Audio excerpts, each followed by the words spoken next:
Hello, hello. Welcome, welcome. Welcome to another crazy Ewok stream. We're back in Guild Wars. We're gonna continue the Guild Wars Nightfall campaign. Yeah, let's load in.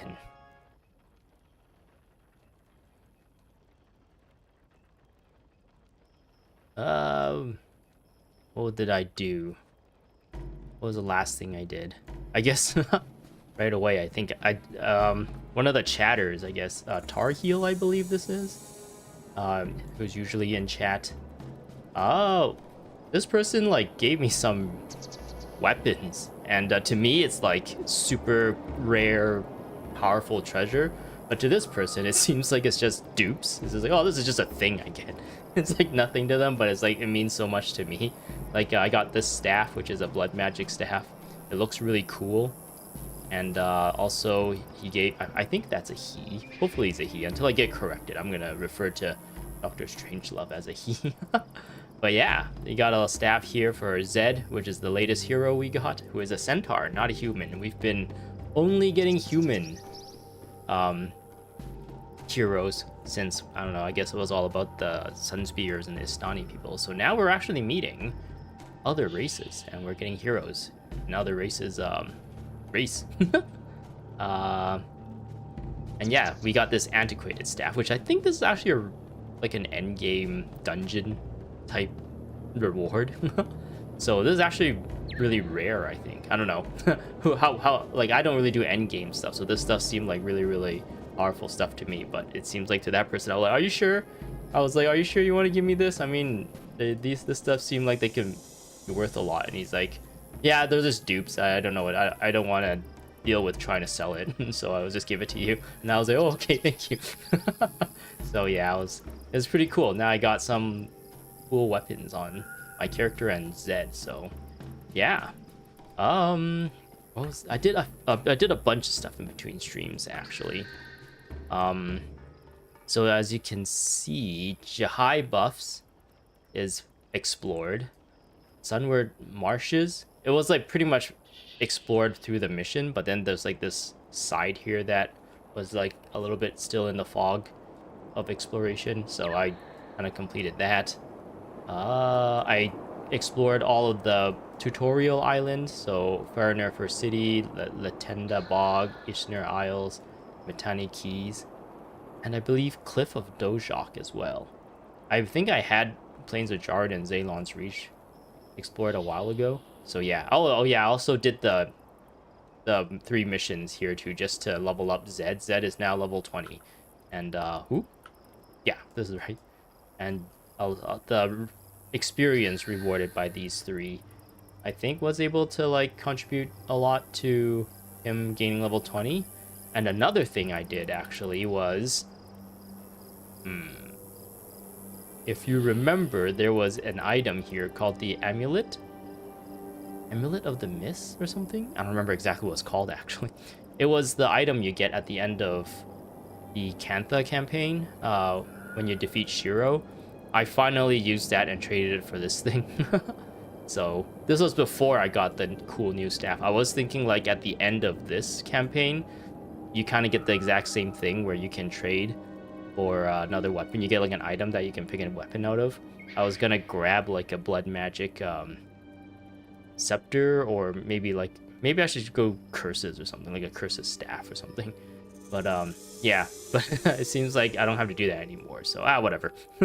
I have a straw effigy now that is a blood magic. But yeah, the reason why I did it actually wasn't really to get the to use up that thing to trade. Like this wasn't really that consequential. But one of the things I did was where is it? Acolyte Jin up here, is it showing well on the yeah, okay, it looks like you can see here out of this thing called Heal as One, I kind of put together a ranger build for her that is good enough. I still think Barrage probably would have been better, but I think this is a little bit more fun because I get to try out something I never really got to try out before on a hero. So let me just zone into a random zone here and see. And I can kind of show you. So one of the things about this skill, I guess, Charm Animal lets you, if you have this equipped, it lets you have a pet. Or you can have comfort animal to give you a pet, but they made it so that this elite skill looks like gives you a pet too if you have it equipped. So if I go out here, high buffs, you can see we got a playful Phoenix. I've been trying to level the Phoenix up. Oh, you can also press. Yeah, you can have. Whee! Isn't this fun? I guess this is to specifically control the pet to not go in and kill things. So that's actually really useful. But yeah, we have a cool Phoenix, which we get by defeating Shiro and then getting spawned in that like area where everyone's congratulating you and you can meet all the characters in the campaign. And you get a bit of like a victory walk or whatever you call it. And that's where you can tame this pet. And yeah, I brought Jin there and I tamed this pet for Jin. So she has a cool Phoenix pet, and I think we're gonna keep this for the time being and see how well it does. I've given her Call of Protection just so that the pet doesn't die instantly, because then it was only level 5. I was able to get to level 14 with a bunch of the stuff that I did. But this pet can get up to level 20 as well. And I think once this pet gets a bit stronger, I'll probably... Oops. I forgot we're in an instance, so I have to go here.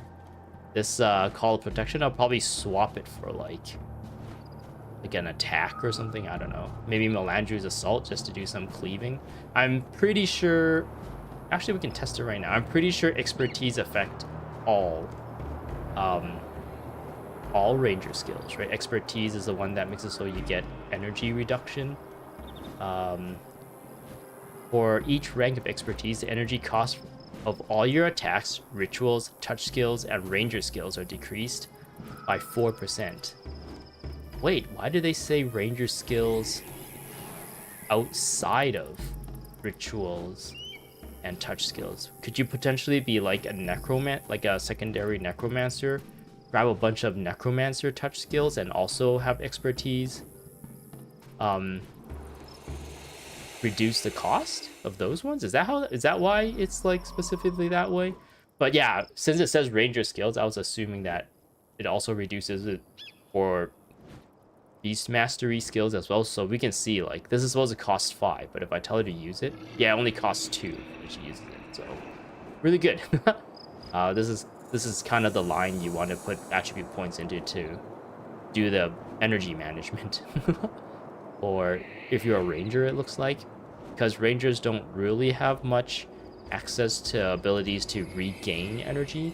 It seems like rangers mostly reduce the cost of energy for their class, and they rely on just the pips to regen energy. And maybe there's like one skill, I think one of these bow skills is like you gain energy if... Is it this one? No, that's not it. One of these bow skills is like if a certain condition is met, you get like energy back or something like that.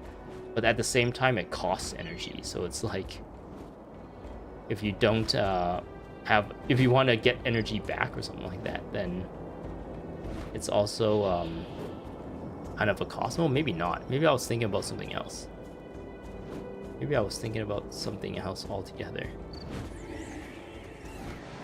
I thought there wasn't a bow skill that's like, oh, you do this skill, you get energy if something happens. Oh no, I was thinking of, it was actually, I think it's this. Yeah, it's a pet skill. You gain energy if the foe has a condition. I was thinking about this. Scavenger's Strike, which is a pet attack. I guess I'm not too familiar with rangers. So. Yeah, it costs 5 energy, but then, of course, with expertise, it costs, like at the current amount of expertise, 13, it only costs 2 energy. So you use 2 energy to get 11 energy back, assuming the conditions are met. Assuming that target has a condition, which is a different... the condition, that word condition I used earlier is different than the word condition here. But, yeah, I want to really see how this goes. I think this is probably in some cases better than just having barrage, because you have like both the pet and the ranger with this rapid fire preparation trying to attack at the same time. So in some scenarios I think this might be better, but I think in general, I think the barrage, the build that I had on her was probably just like better in all cases. But this one, I think if like there's a lot of enemies that are clumped up and stuff, this will probably do pretty well. Especially when I swap out Call Protection for Melandri's Assault. But yeah, we'll see. This also gives us another meat, another body, another health bar to kind of like body block and whatnot. So I'm really interested to see how this goes.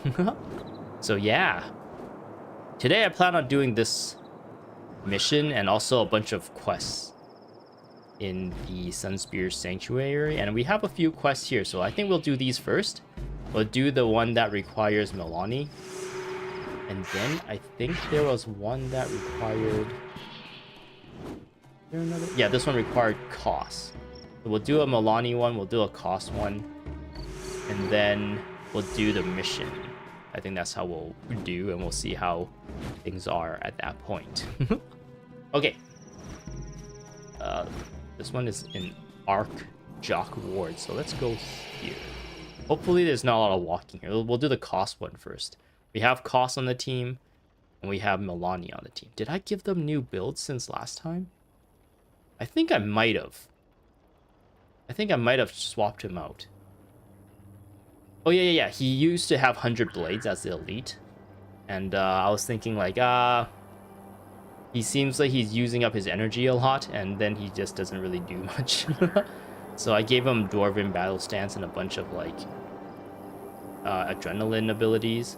And he still seems to, like, drain himself of energy pretty often as well. But at least there's more adrenaline-related stuff, so he can still do stuff as long as he's attacking. So he's a bit more tankier now. He attacks faster. And yeah, he has this Soldier Strike, which as long as he has either To the Limit or Fear Me up, you'll be able to get all the benefits of this. The Unblockable will probably be really nice when we stick him onto like a Ranger of some kind, and they attempt to do Whirling Defense, then maybe Koss can like just get past that. And yeah. Oh yeah, I also changed myself to have fallback. I used to have, instead of, like, I got rid of, like, Koss and Milani in favor of, like, some of my mercenary heroes before. And, one of the mercenary heroes I used was a Paragon with both fallback and incoming. But, since we're doing quests that requires, like, these characters or these heroes in the party, I was just thinking, like, maybe I just give them builds where they do have the utility. So, Milani and I will be the ones, like, bouncing and juggling fallback to make the team walk faster. And yeah, I feel like this is gonna be really fun. Just to like see how this goes. I don't think I changed much with Milani. I think I just got rid of 2 of the skills here and just replaced it with these 2. It was like Vital Boon and another, like the running skill, I believe. Which one? What was it called? This one? Pious Haste. So this also removed an enchantment, but it seems like this will probably come up often enough to remove these 2. And actually, she only really needs to remove this one. I think she wants to keep this one up, which this makes it so that she's a bit more tanky every time she attacks. She gets health, and if she doesn't have, she keeps Heart of Holy Flame and Mystic Figure up, then she gets pretty close to the maximum amount of health every time she attacks. I think this is per attack, not per target, so even if she cleaves like 3 targets, it's not like this is multiplied by 3. It's always going to be the 1. And yeah, I got rid of the Pious Haste, and she's going to have fallback anyway, even though this keeps on her while she attacks, so she could potentially run to a person, and then that person dies, and she can continue to have this to run to the next one. But yeah, this only lasts like 5 seconds though, so this will last long enough until she does something and it'll remove itself, unfortunately. So the first person she runs up to, she'll get like a speed boost, but then I can potentially cast it on everyone as well. So I don't know, we'll see how this goes. I think this is gonna be good. Zed, I gave him a bit of I think this is pretty much the same as what I gave him at the end of last stream. The only thing I swapped out is I put in Shatterstone instead of Mirror of Ice, which has a 2-second cast time, but it does seem like it might be doing more damage, especially... Wait a second. Okay, I thought this also made people run slower. So maybe I was thinking about something else. Because this made people run slower. I was thinking like, oh, they run slow when they're in this, and then they can cast this on them and it just hits them twice. And it'll be really good. So I guess I was thinking, I was misinformed when I built this. Maybe I should swap one of these for a snare. But I don't know. I don't know how well this has been doing. I haven't been paying attention ever since I swapped it out. I guess there's so much stuff going on, it's hard to pay attention to everything. Should I maybe replace Maelstrom with... Oh, but it has been really useful. He does use Maelstrom, and then like all of this stuff, all the stuff that benefit from Overcast has been pretty useful. Glowing Ice is kind of a must-have. Maybe I can get rid of Aura Restoration, even though it's a little bit of an energy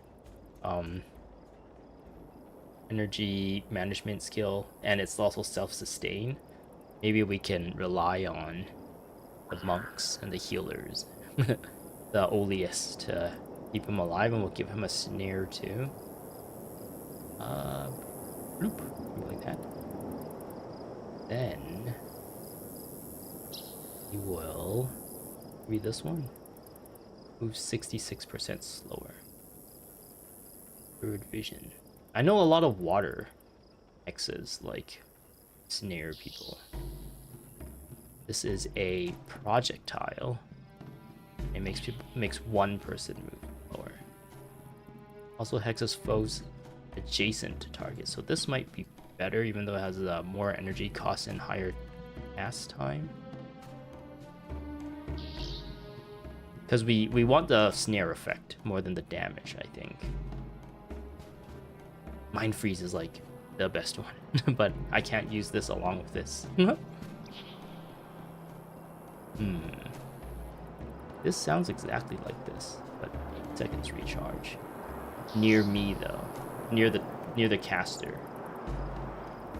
Yeah, okay, no, this is not what we want on a hero.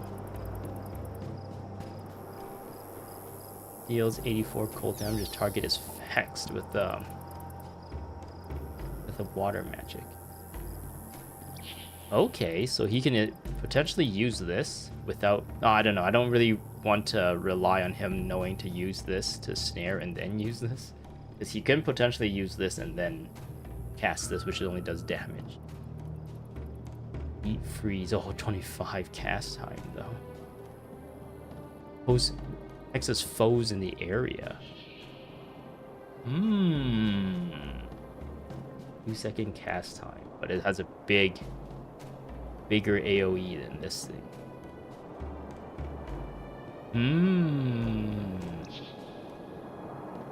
16 less energy. Hopefully he's smart enough. Actually, let's try this.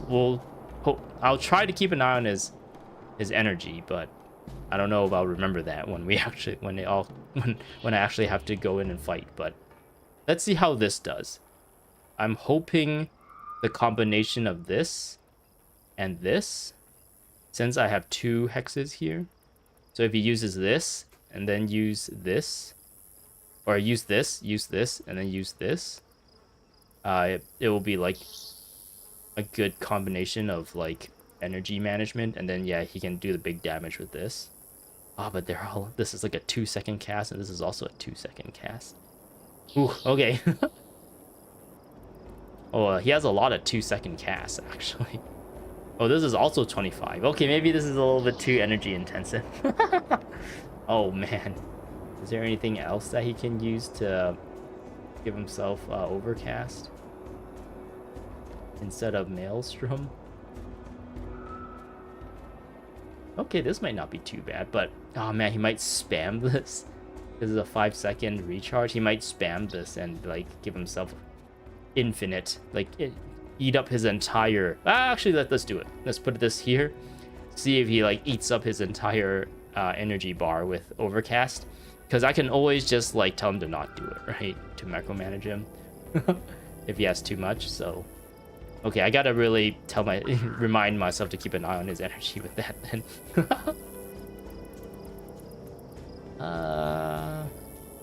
Okay. Let's go out into inventories. Some pretty good. Let's go out into Arcjock Ward. Is that what it was called? Arcjock Ward. Jock. And we have Koss on the team, so it's all good.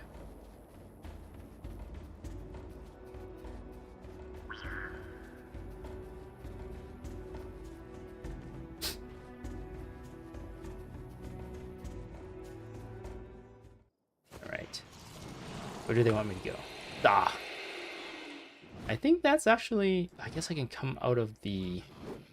Maybe it's better if I come out of the command post. Then I don't have to fight my way there, right? Even though it is also a little bit of a walk from the command post.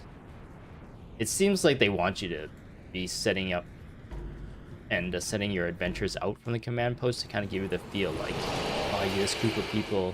We're getting ready, and then we're going out on adventures. Give you like that feeling of a home base. So maybe I should just like assume all these were requiring me to come out from the command post.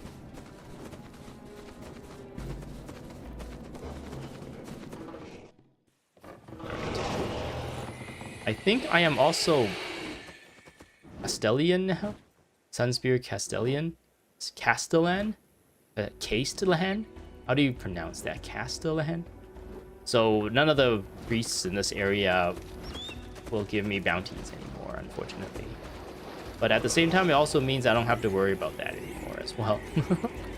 I don't have to worry about trying to find like a wandering priest and be like, oh, I gotta get to him, get the bounty. Yeah, it's good to see some of your stash are taking an interest in our local problem. Hee hee. Hee hee. Drakes in a cage. Kind of see. Let's see how Zed does.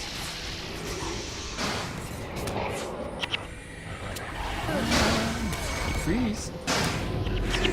Icy prism.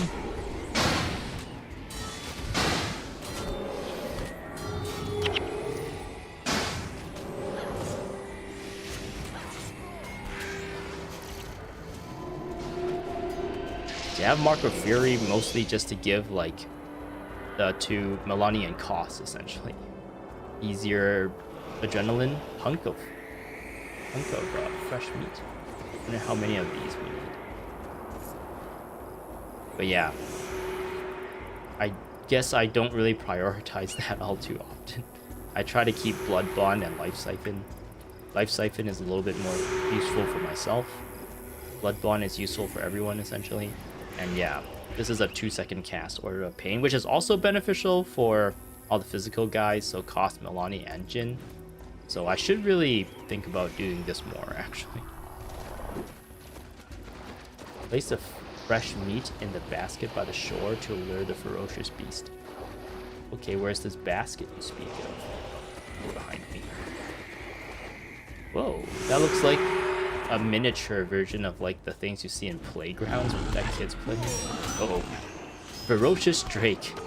He's ferocious. He used to work at a Shoppers. Oh, he is godly. Wait, what? See Chuno for a reward. So he's like allied with us now? That was easy. Okay, I thought there was more to this. But apparently we just kill a bunch of scale, I guess. And now, we have a ferocious Drake running away from us. Okay. So does that mean I should... Actually, where does Melanie want? Also Marga close. Okay. Now I guess Sunspear Sanctuary it is. Alright. So yeah, today, before the stream, I was like thinking, oh man, I really want to continue to play. Ender Lilies. That game is really fun. And I looked into Ender Magnolia a little bit more, and I'm like super excited. That game looks like they like the developers for Ender Lilies like took all they learned and they like pushed it even further. So it looks even better. The music sounds like even more epic. The dialogue and everything, the story and setting seems to be even more deep and more involved. The characters seem to be more involved in that game too. I was like, ooh, I really want to play through Ender Lilies and get like that flavor first, and then see if I can jump into Magnolia as well. And yeah, Ender Lilies so far has been really fun, and that's one of the games where I'm like, I feel like I should play that and finish it as soon as possible, because it's like I'm afraid my skills in that game would rust if I leave it for too long. Like I would have to relearn like the timing and everything again. But at the same time, this game I really want to like do better in or make progress in as well. So I kind of made like I don't know, not really a promise, but I said during the Ender Lily streams that I was like, maybe I'll do fun random games in the weekend, and I'll stick with like the staple stuff for my channel during the weekday, which is like currently Guild Wars and Genshin Impact, mostly Guild Wars. So yeah, I decided to just do this, since that's what I said. I'll keep my word. All right, Chuna. Whoa, this guy's here. Wait, wasn't that the ferocious Drake that we that like instead of we killing, he like became an ally and ran away? Wait, how does this happen?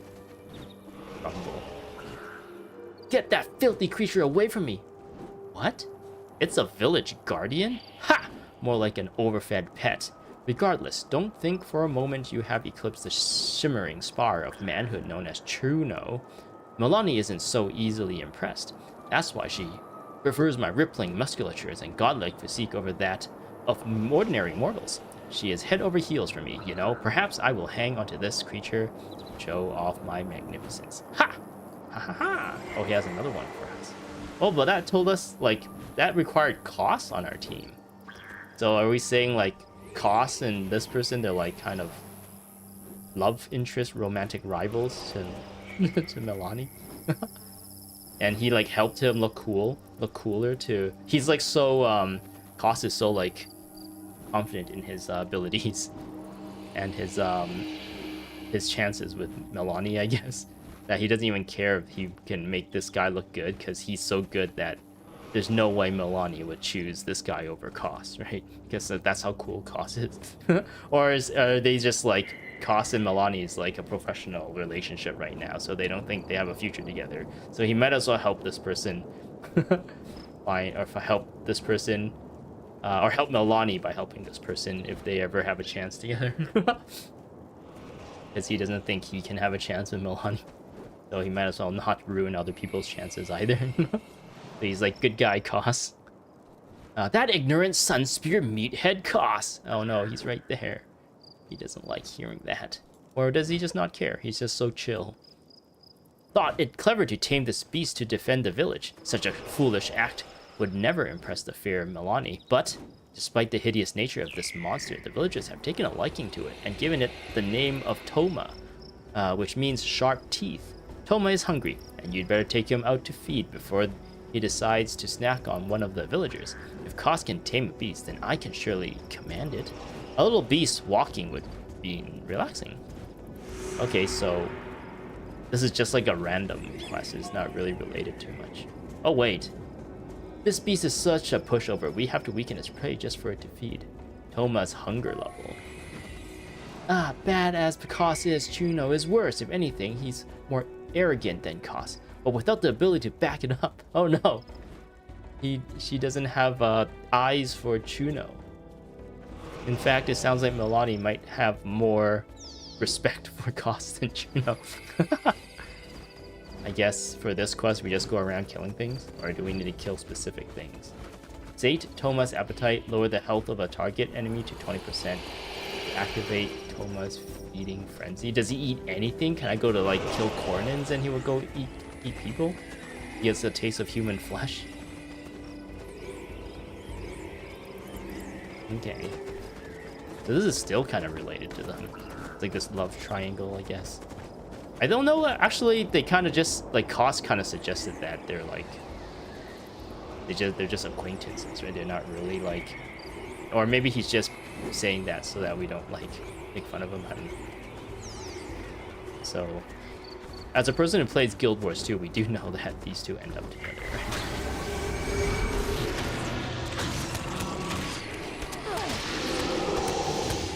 Okay, so are we just supposed to let him do his thing? Ooh, he killed that thing. Oh yeah, this bar is starting to go down. Look at the playful Phoenix go though. We got like so many. We got a bit of an army here.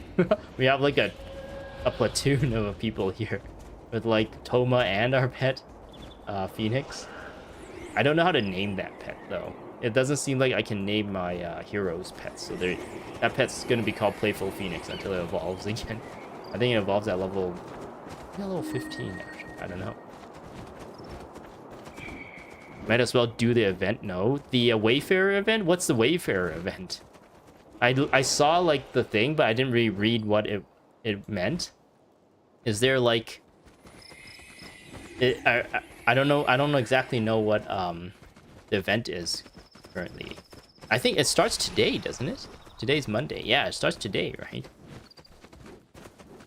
It doesn't sound like an event that I'm familiar with, where it's like, oh, you just get more Sunspear points, or more good luck, or more vanquishing points, or something. More rewards for vanquishing, or more rewards for doing the missions. I think we're killing them too fast, and this guy can't actually eat them.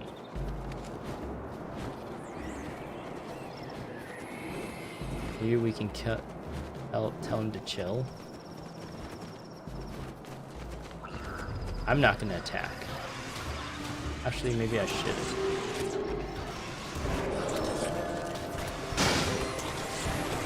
I think we're killing him. No, he's eating something. He's eating something. I just use my like auto attack. Okay. It seems like as long as I don't do anything, the chances of him getting the final blow with his life feeding frenzy is like pretty reliable. So I feel like what is this, 10 on 1 like this? This queen will probably die instantly, and Toma won't be able to eat. Oh no, you got friends.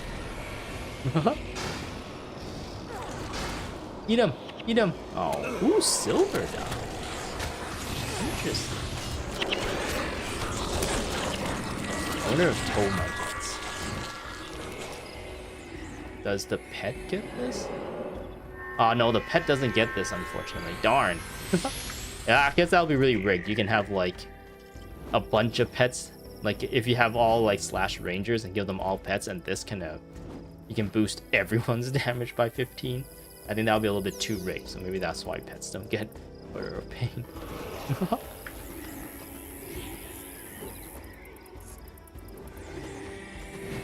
We gotta find more. He's only about halfway satiated. Time to eat some vegetables, Toma.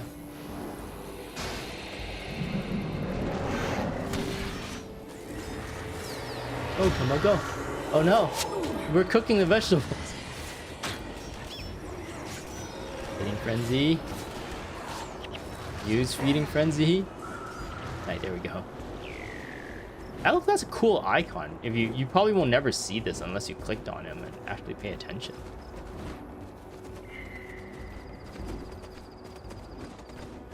Alright, he's almost satiated. I think this is a repeatable quest. I don't know why.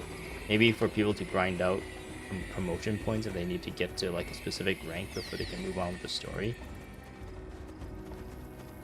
This is kind of a grindy quest where you just go around killing things.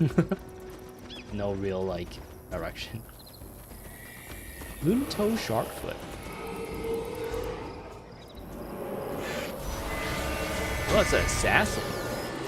Interesting. They have assassin bosses? They have assassin bosses, but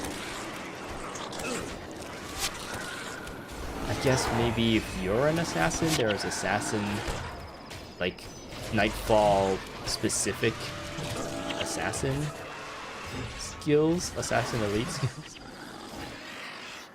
But then you can't, but then you only get access to an assassin. I guess you have a, no, I don't think you even get access to Zenmai unless you have the Cantha expansion, or the Cantha campaign. So yeah, you just know that there's an assassin class that you just don't have access to if you only have this campaign. So yeah, this is the current event, I guess. Wayfarer's Mark. I believe it looks like a Kournan. It looks like a Kournan, I think I have a bunch. It looks like a Kournan pendant. So, but purple, I guess, instead of white. This will confuse the shit out of everyone. But yeah, this is part of the event. I don't know what this is though. A token found during the Wayfarer's Reverie. Trade it to collectors in town for rewards. What can you get for collecting these? I think I have like a few of these in my Zunlai. I just kind of like, I have no idea what these is, and I just left it in there. Alright, it looks like we is able to satiate the beast.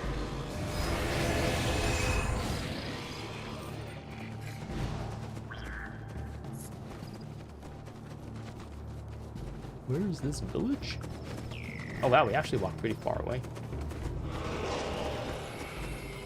Fall back.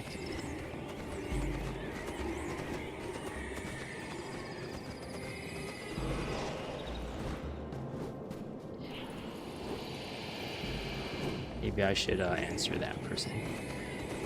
Tar Heel. I don't know if that person is actually in chat right now, so even so yeah, a little bit awkward. So used, I don't know, I'm not really good with chat still. That's like one of the aspects of being a live streamer that I'm still trying to get used to, because I don't really get a lot of people on my streams all too much. This game has really been the only one where I had like consistent people come in and hang out. I guess when I played Stellar Blade, there was a person who came in every once in a while, but then that was only for that game.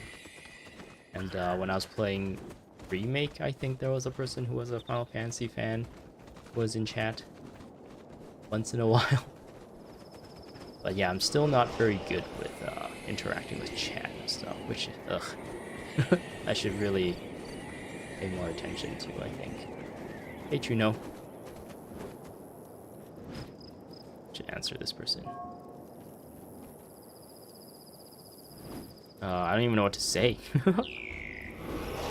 Ha, it's amazing how similar Koss and the beasts are. They're both savage brutes. I shouldn't badmouth the beast by comparing them to Koss. Obviously, Melania is fond of Toma. Oh no! What are they implying? If Melania is fond of Toma and Toma is like Koss.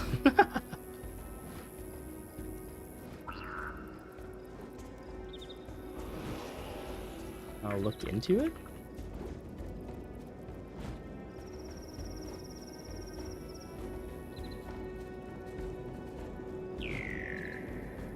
Or I guess the events that start today. Looks like the event started today. I don't know. Now I'm like, is this weird? He like messaged me this long ago and now I'm finally talking back? I don't know. I'm really bad at socializing, I guess. In general, not just online. By the gods, what an appetite this creature has. It looks content now, but I'm sure that creature could eat a herd of oxen if we let it. We'll see how good a guardian it makes. Ah, Melanie, if only you would join me for dinner. You know, I never agreed with the elders who sent you away. I will wait until the end of time if need be.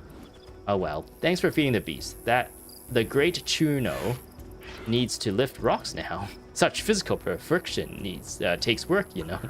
He needs to hoist weights. Alright. Or does he just keep... Yeah, he just lets us keep grabbing this quest over and over and over again. And kind of like grind out whatever those rewards are. Alright, Melani's Meditations. Oh, it's right here. It's right in this map. Very nice. All back. Oh, there's these guys. Lead Milani through the Marga coast as she attempts to commune with the natural world. Defeat the creatures that attack when Milani prays by the ponds. Oh, she prays. She's a priestess, just like Ender Lilies. Yeah, the lore in Ender Lilies has been pretty interesting. There's not really much of a story, aside from a few dialogue sessions before and after bosses and some like notes that are like littered around. Everything else is kind of like by paying attention to the environment and kind of monsters that are around it, what they've become. Oh! There's more! I feel really squishy for some reason. Yeah, I'm eager to get back to Ender's Lilies too. Hopefully, waiting until the weekend won't rust my skills in that game too much, or if it does, I can shake off the rust really quickly. But we'll have to see. The boss fights in that game has been pretty tough. It's taken me dozens of tries before I'm successful. maybe I feel like not 100. I don't think I did 100 tries to defeat one of the bosses, but it took me quite a few. I died many times.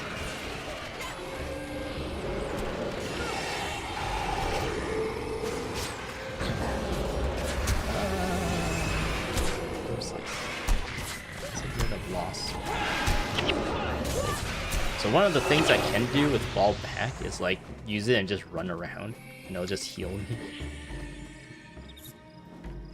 Wayfarer's Mark. Alright. We gotta go to the next location. Right? The Elon is in much pain. Let us move forward and learn more. Kind of the direction that we went feeding the pet. feeding Toma. We got him some protein and some fiber and vegetables. We didn't feed him any people though, I don't think. Goddess Melandru, protector of nature. Here, wait. She said something else earlier than that. Oh, well, there's people to fight. I remember spending much time in my youth climbing these rocks. It was during those times that I realized my great love for all the nature's gifts. Natural gifts Melandru has bestowed upon us. Give me a moment to reflect. Goddess Melandru, protector of nature, hear my call. Encase my mind with the strength of these stones. Interesting. I have her as the avatar of Melandru. And she's like praying to Melandru, so maybe this is kind of like canon. It actually like makes sense for the character to have avatar Melandru on Milan.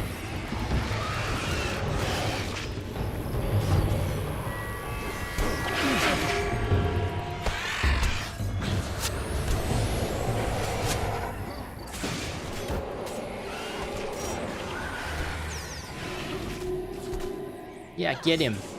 How's the ooh, yeah, he's really running out. He's not spamming Icy Prism so much that it's causing his overcast to overload. But he is like scraping the bottom of the barrel with his energy, unfortunately. And we're not even fighting any ooh, Talcora's dead. We're not fighting any Mesmers, so this is all like him using it up. It's not like he's getting any energy drop. At least that I know of. Maybe some of these people have like Fear Me or something. Or maybe there's like a Necromancer with energy draining abilities.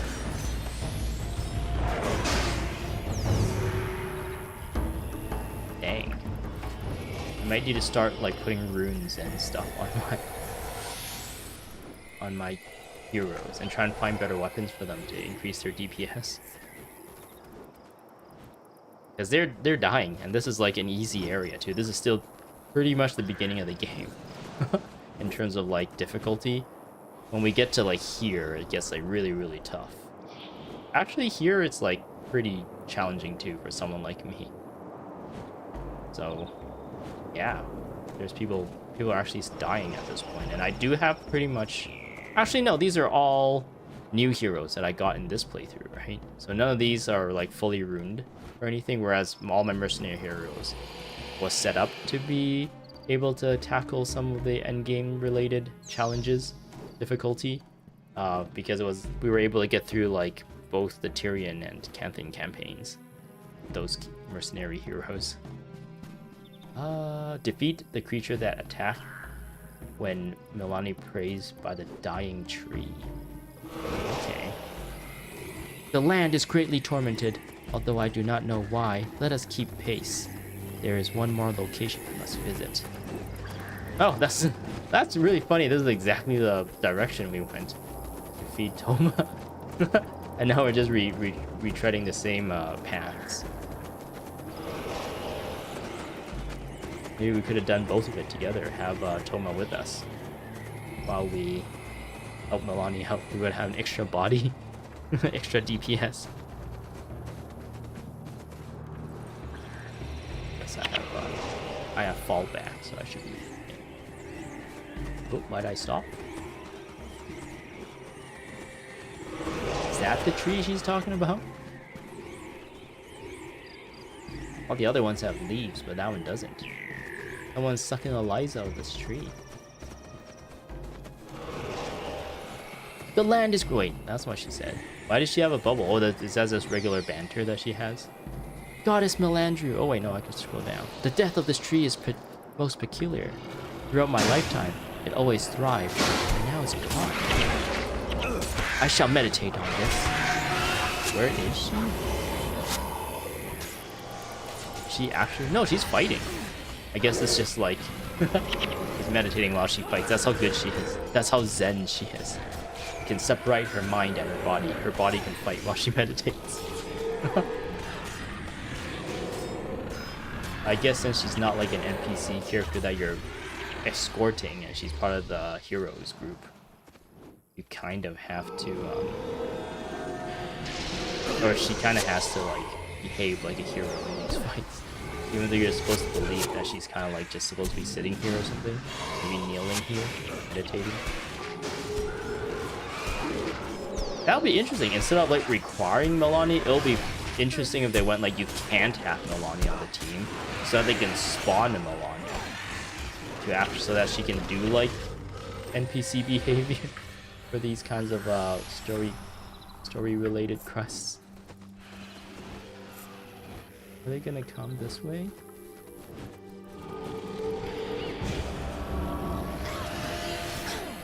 These guys are like really strong. I think they use some of these use necromancer touch skills, which I believe ignores armor. Maybe that's how they killed Telfora before. It was like ignoring armor anyway. There's really not much I can do about it except for maybe any better healers.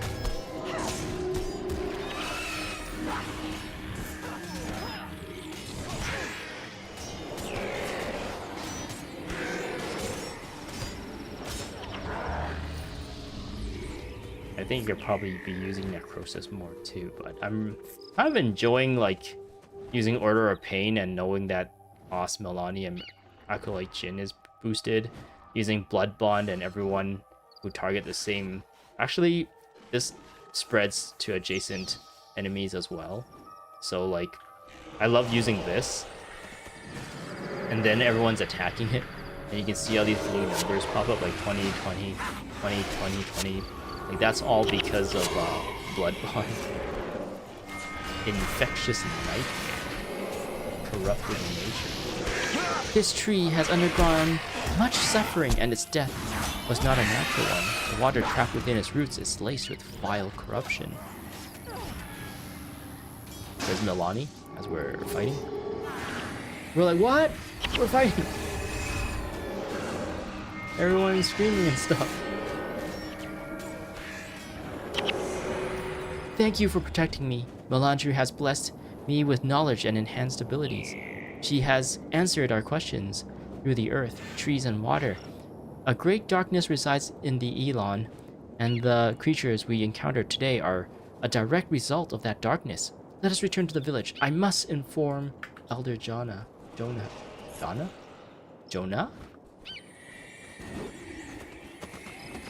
And now we have to really use fallback.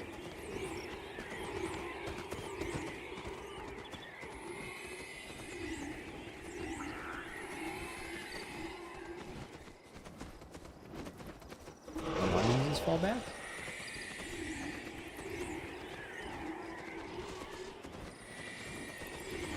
And then I use fall back. Unfortunately, this has a 20-second recharge, and I can only go up to 8 seconds. Same with Milani. So there is going to be, even if we like perfectly sync up, there is going to be like a 4-second window where... Wait, actually, no, this is... Wait, how does that work? Well, how did we like sync that up so well, the recharge time? Or did it take her a while for her? No, wait, no, she can cover it. There's like just that one, and maybe it's just like 1 second, so it doesn't feel that long. There's like a 1 second pause in between. Interesting.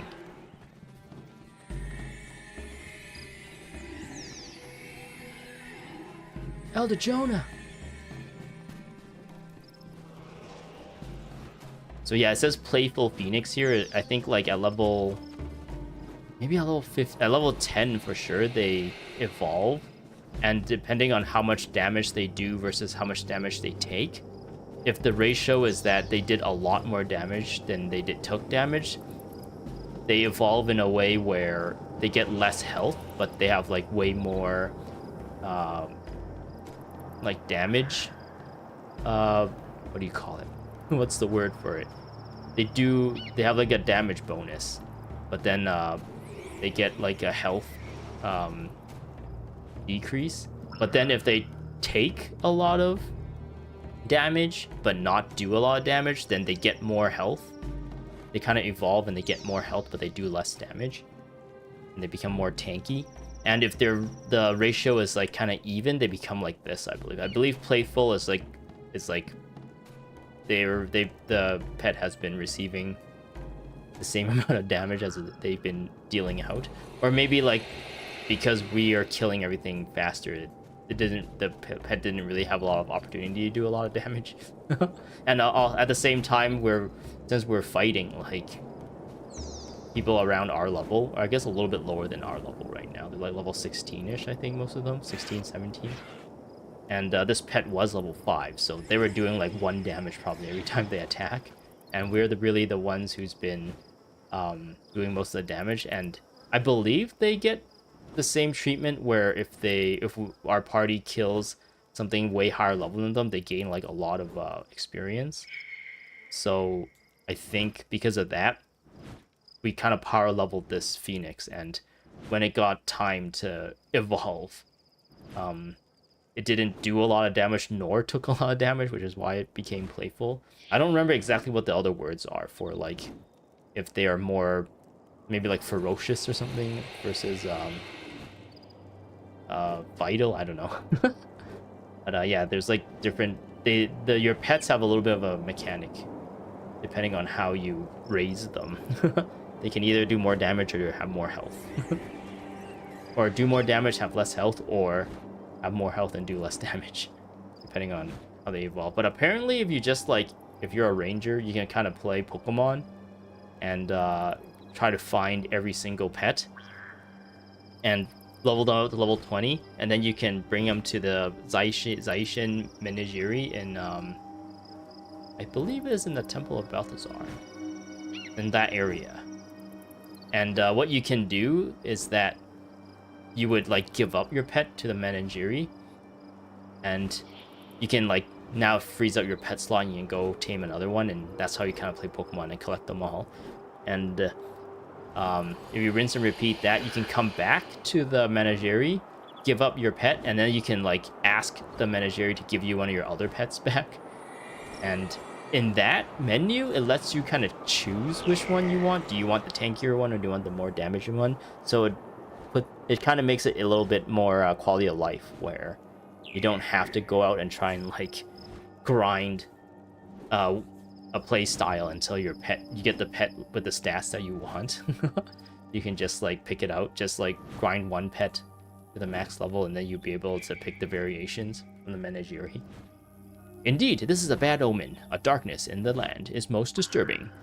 Our way of life depends on water from the streams and our wells. It brings us food and gives us life. I pray to Melandru that this drought will pass.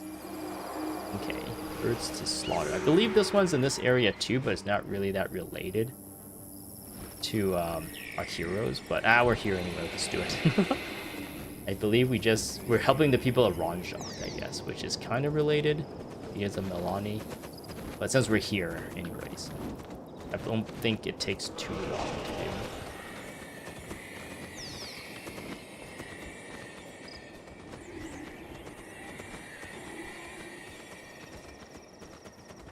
Actually, I have this other... I have like a spreadsheet of all the quests. And I want to like mark them as completed. So, unfortunately, in-game itself, you don't really know. If you like played halfway through this campaign, left it for a few years and came back, you're like, wait, I don't remember what quests I did or didn't do. So that's kind of why I have like this spreadsheet and I'm filling out manually. Just in case that happens, like 3 years later I come back and I'm like, did I do this yet? Or even like a week. I don't even think I can remember after a week. Or maybe even after a day, I'll be like, I don't remember if I did that quest or not, if it was not marked, if I forgot to mark it out. Okay, how do I find the quest giver? So I did Drakes in a Cage. I did Feeding Frenzy. Drakes in a Cage was the cost one. And then I did Milani's Meditation, right? Those are done. And now we are doing Herds to Slaughter. Here's Herds to Slaughter. Varga Coast. Probably organize, like sort this by where it's given at. Maybe I just control F. Herds to Slaughter. Varga Coast. Nice, okay. Interesting. Looks like there's like a bit of a dam here. Like the way the map looks here, like this is like underneath, right? This shadow here, it looks like there's like a cliff face or something. Oh no, it's literally a dam. Oh wait, what? But how? But how does the water flow? Oh, I'm being attacked. Is this? It looks like this used to be a stream that's like dried up. But did the stream just end here? You think this is a dam, and the way dams work is that this is to like block the flow. So is this like entire place used to be a river and it's just dried up? But then you'd think this entire thing would be the dam, right? Whereas there's just rocks on this side and there's no stream on this side. Well, I guess there's kind of like evidence of a little bit of a stream on this side. And here, kind of going this way, and into there. Okay. Okay, so we're supposed to really notice that this place is in a drought. Like all these streams are all dried up. It is raining or something like that. That's interesting. Guess there's some environmental storytelling here that I was totally missing. Place is in a drought because of evil activities, corruption in the land, according to Milani. Richmond Venosi. Let's do this guy.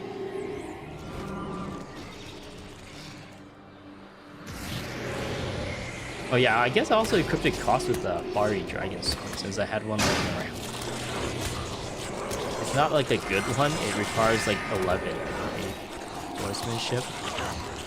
Yeah, it's not really that good, but it was better than the sword he was holding, which is like the default sword. I guess I can go slash bonus and give him the slash bonus shield too, but I don't want to deal with that.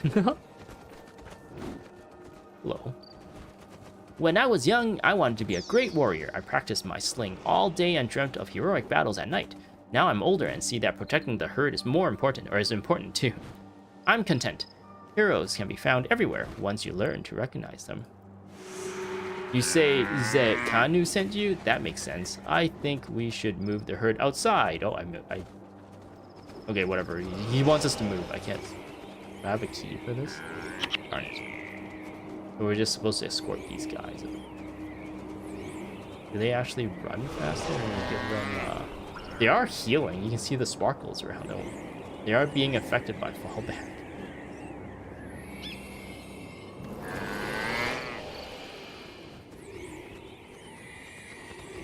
We should go a little further ahead.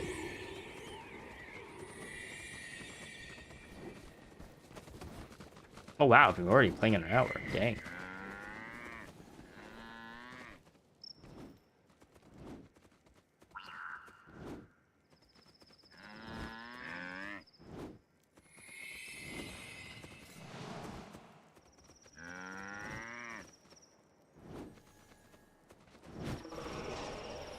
Oh man. Protect the cattle while herdsman and OC moves them to a safer location. At least 3 cows must survive. Uh oh! The Kournans are after our cows. Oh wow, they're actually dying like really quickly.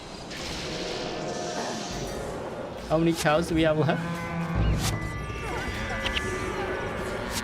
Oh, we lost one. These bastards. Get on, Phoenix. Keep running, keep running. Fiery radius. No, don't let them fight. 9 out of 10. Dang. I guess my healers wasn't focused on healing the cow.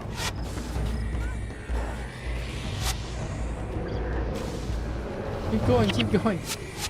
Oops, I canceled that right when it was about to be finished.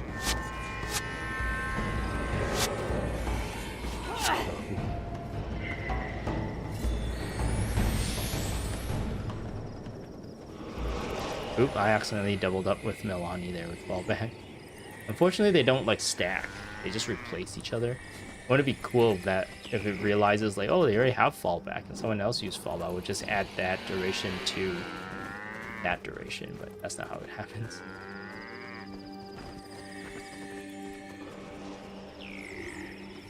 Are they in a safer location yet? We're almost there. They're not gonna attack from behind, are they?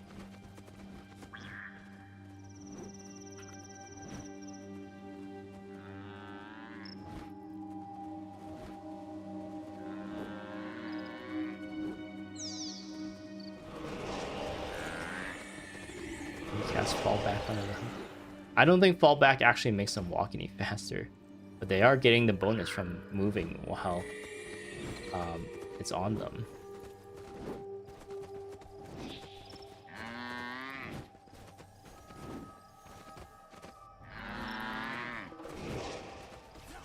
Ah! Heal him! Fallback! Keep healing! Oh no, another one died. Oh no, another one died. Those bastard Kournans! Killing the innocent cows! Another one's dead. Gotta kill these guys.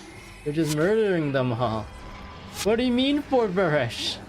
You're gonna kill random cows for Varesh? That's dumb. Those could be food! I'll go for this one. Okay, it's over. Luckily enough. Damn, these guys have destroyed the cows really quickly.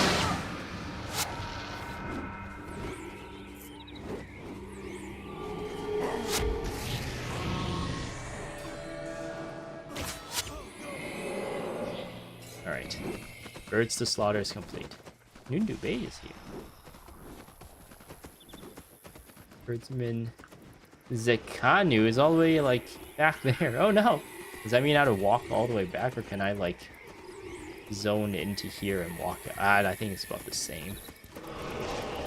We might get unlucky and have to walk as well. Actually, it's probably not the same. It's probably shorter to teleport back and zone out, but I don't want to risk like me zoning out and resetting this. Even though I'm like 80% sure it probably won't reset. But yeah, we can just run back.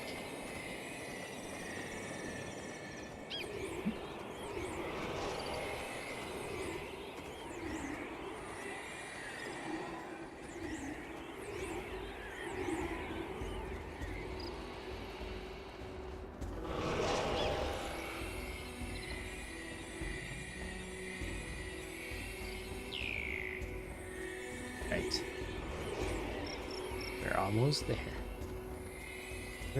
We're training cardio right now, that's all. It's all part of the army training. Wait, what? Sunspears, get them! 500 gold bounty on each of their hands, meow. Let's see here.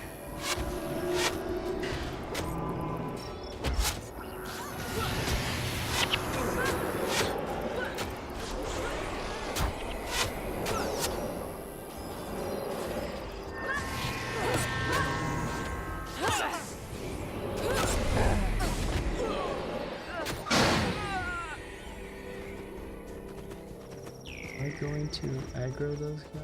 Yeah, probably. Yeah, damn. Get the priest.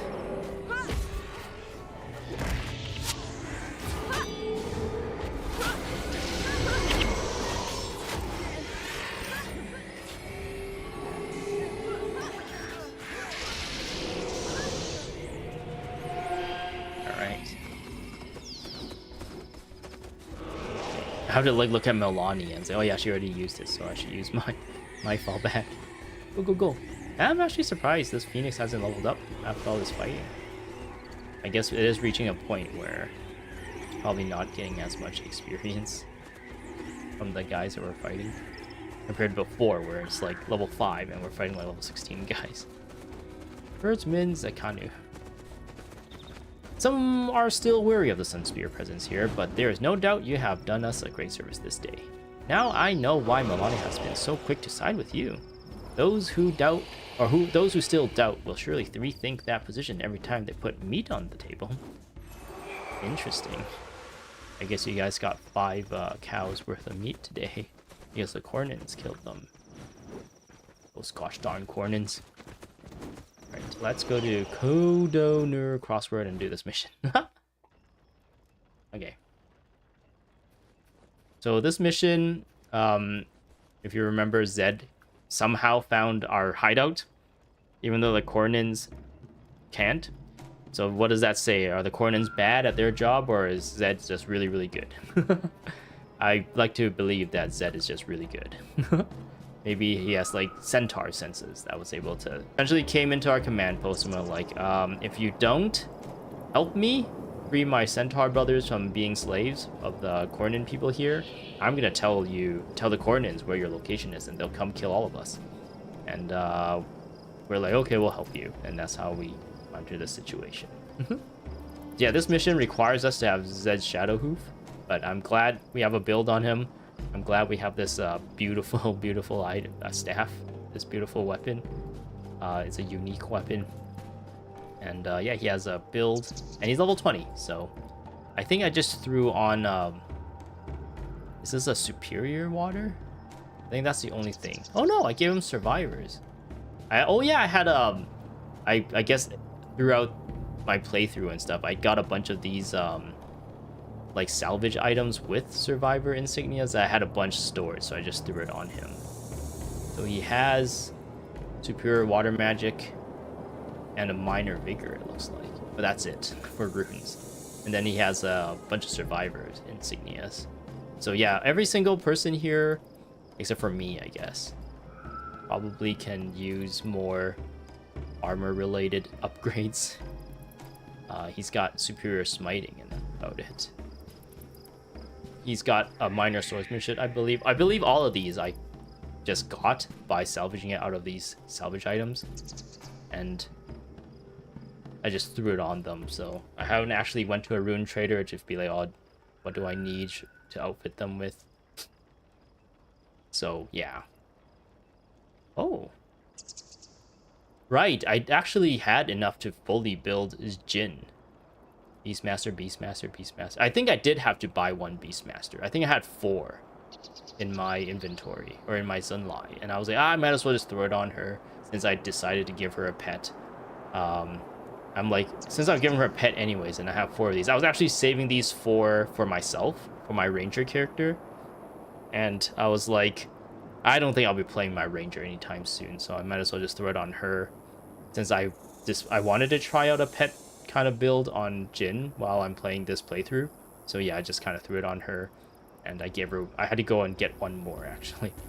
And I think everything else, yeah, everything else she has, I had in my Zenlai, so she's actually one of the only fully built characters. She has a bow that lengthens poison duration, but she doesn't actually apply poisons. So that's kind of just a random thing I got. I believe this is also kind of rare too. It is a recurve bow from the Rotwing boss in Kryda, in the, I forgot what the map was called, but it's in like the Kryda region. And it's like you had to walk up this like thin path, and on the top there's all these like bone dragons, and you had to like fight all of them at the same time. Yeah, that's where that dropped. I was lucky enough to have that drop after 1 try. I believe it was actually from a Zaishin boss. Zaishin boss? What is it called? Is it Zaishin? Like the daily missions where you go and kill a boss? Bounty? Is that what it's called? Zaishin Bounty? So yeah. So it looks like, yeah, Jin is actually pretty stacked right now compared to everyone else. Okay, let's do this. I hate guard duty. I'd rather be hunting Sunspears. We are Sunspears. Varus has defeated us. We are hungry and cold and here to surrender. Surrender? Are you serious? This is great. I'll get a promotion for sure. Now we're ready. We're ready for your promotion. Haha. He's like, yay. The Sunspears just came out of nowhere. Oh, we're in jail. Except they let us keep all our weapons.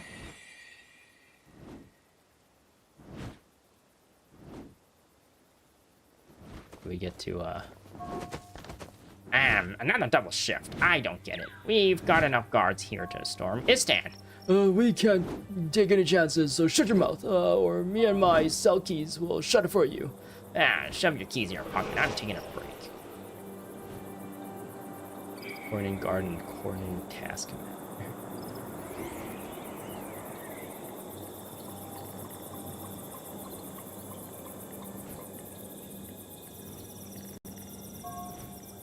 Well, Zed, is this the part where we trust you? He's in here with us, so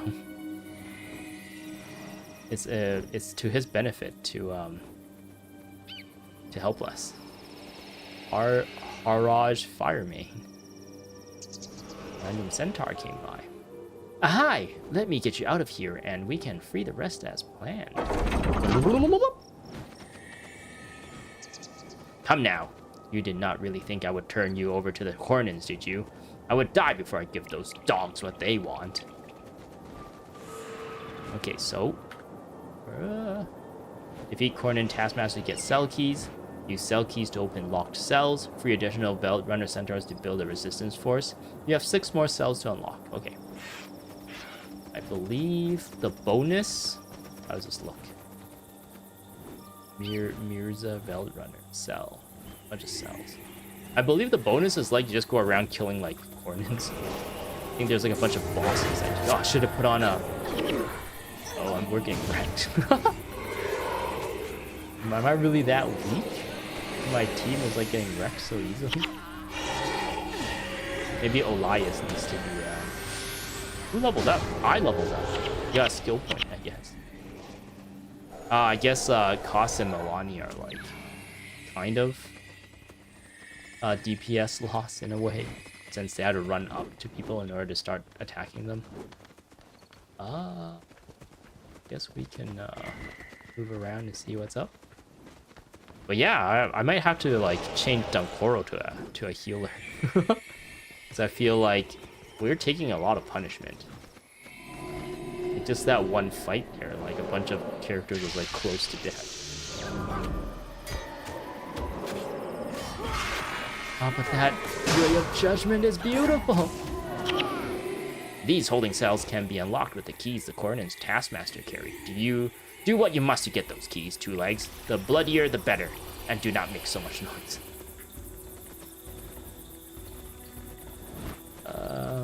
I don't exactly remember where all the enemies are. Maybe I should grab the wiki. Let's just go up this way. Let's grab the wiki. Oh, I have how many keys right now? Your party has 1 cell key. That's really weird that it's probably not in my inventory. You had to look at the quest objectives in order to see how much keys you have. And there's no UI, it looks like, anywhere saying how many keys you have. So it's just like, how many keys do I don't know. Okay. Got interrupted. My big icy veins. Icy veins? I am taking a beating. Why are good sight?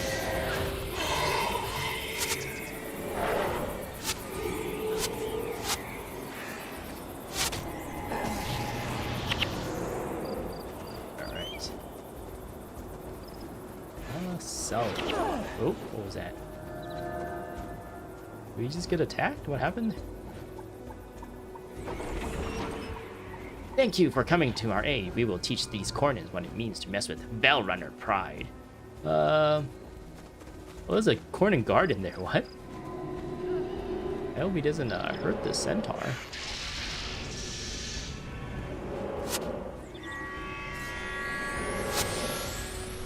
Why is there a Kournan guard in there? So I think if you had like someone with Shadow Step, they might Shadow Step in there and they get stuck. Oh man, that Ray of Judgment was what did that one in. There's a Taskmaster right there, so that Taskmaster will probably give us the key to open the head.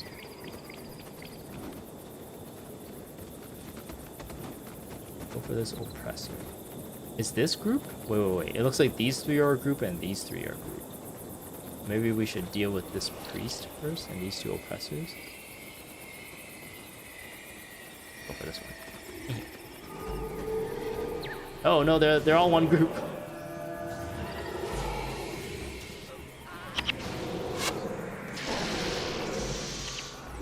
Guess I can dish out some DPS too if I spam Necrosis after I do a Hex.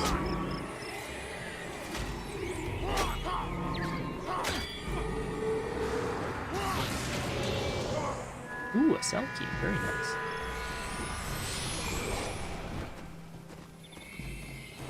Some elite guards here. Elite guards.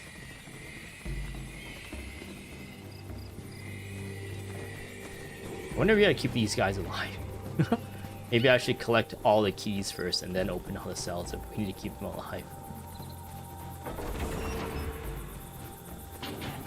Doesn't seem like there's nothing telling me that I need to keep them alive. So.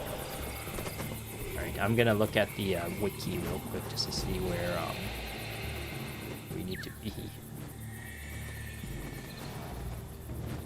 Okay, so it looks like we just go this way. Let's keep going this way into that area there.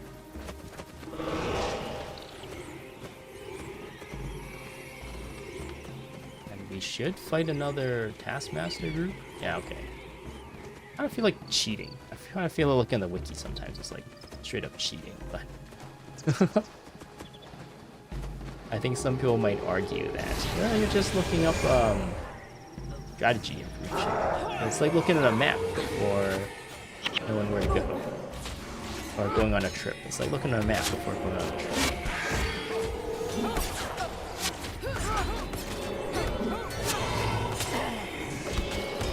Like, I could totally just like take the time and explore this mission area and just kill everything in sight.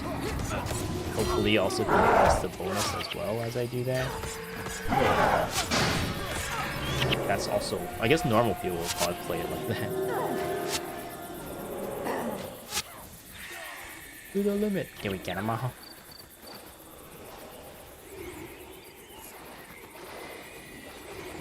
Nope, seer, go for the seer.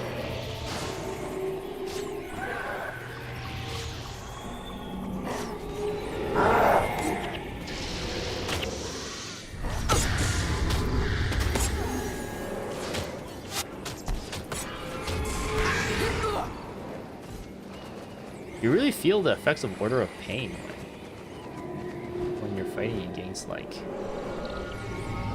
weaker people, because they get chunked. Like look at that. Look at him just get chunked. Order of Pain. After I cast Order of Pain. This is Zudash Dajarin's estate, I guess, or the Dajarin family estate. Fear more death, the Velrunner pride will be shackled no longer. Oh wow, look at that beautiful horizon. Some mills here, it looks like. As a taskmaster.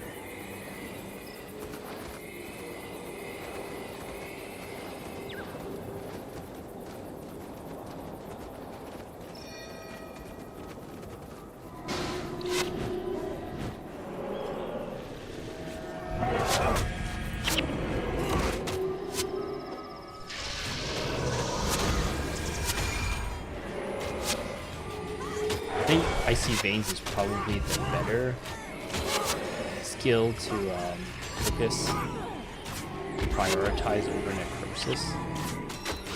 So if they both become available, even though I already applied a Hex, and you'd think you'd combo it with Necrosis right after, it's probably best to just go to Icy Veins and do Necrosis afterwards. Really? Some of these spells don't affect. Does Hexes not affect spirits? Ooh, what's this? We're getting cheats. Ooh. It has pain. Is that pain inverter? No, Technobabble. Inflicts daze condition. Okay. Ooh, Ravenous Gaze. I recently capped this. I was using it a little bit, but I feel like Icy Veins was still the higher DPS for what I have right now. I think I have Oppressive Gaze too, actually. Yeah, Weaken Armor, I believe I have as well. This is spammable. Doesn't do damage though. Wait. How do you do Oh, you use Weaken Armor to proc Necrosis. I see. I guess, yeah, that is spammable. I'm using, I guess my spammable one is Life Siphon, but it costs 10 energy, so this is a little bit better. Because this is really not that great. It doesn't really do that much DPS, and it's not like that much health regeneration. Unless I like cast it on as much people as possible, but then that means I'm not casting the other abilities, right? If I'm prioritizing this. Which the DPS is in Icy Veins and Necrosis at this point. And yeah, I don't have the two Eye of the North skills on this character at the moment. So I can only have like the stuff in the middle. I think I have all of the ones in the middle. Barb Signet. Oh, Barb Signet and Weaken Condition is what's used to proc Necrosis. Okay.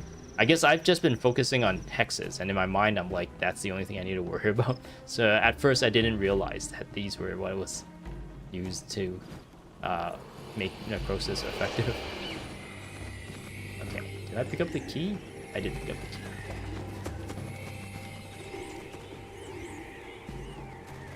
Can we just kill these guys?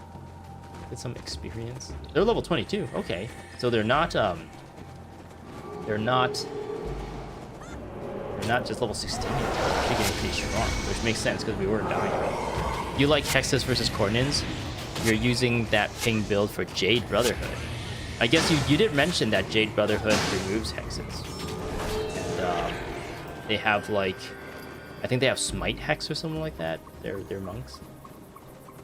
I'd kill that group too. Someone leveled up. It's the pet. The pet's level 15. I guess it evolves at level 20 then? Because it's still a playful Phoenix.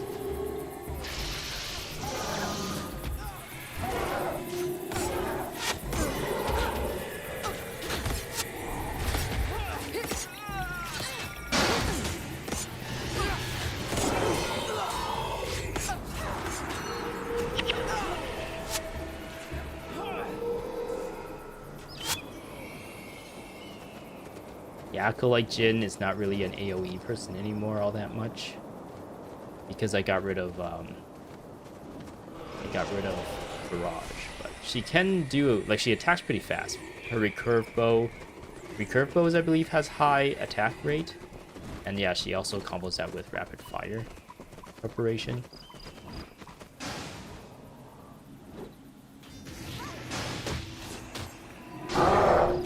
You're doing daily vanquish. Ooh, that's fun. Are you using that build specifically right now to do daily vanquish? Ravenous gaze. They're all like really low level, low energy cost. Except for this. Actually, with the amount of like, if you're doing daily vanquish, I'm assuming you're doing hard mode daily. Well, you have to be in hard mode in order to do vanquish. So you're gonna be killing lots of people. So the people you probably, if you're a necromancer, you're probably getting tons of energy back constantly. And you also got Signal Lost Soul for energy as well. So yeah, this would probably be no problem to use.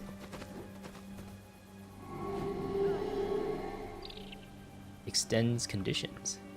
That's all conditions from target foe to all foes near your target. Ooh, that's a big AoE. Nearby. Or else we're dead. I'm not gonna. I'm at low health right now, so I'm not going to use orders. I will use it now. Oh no, I got it. I shouldn't have used Signal Lost Soul there. I panicked. I'll just use this and run around.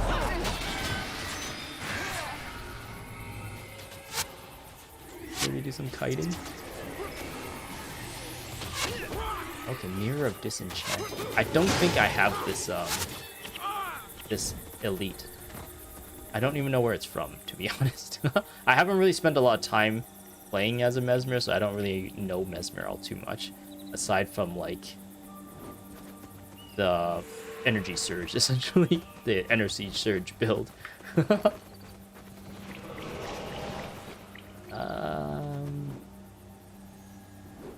It looks like if I go up these stairs, that's where one of the bosses... Is that the boss? Sadi Balai? Eli? I'll wait till this group goes away. Actually, we'll kill this group first. The Elite Scribe. That's kind of scary.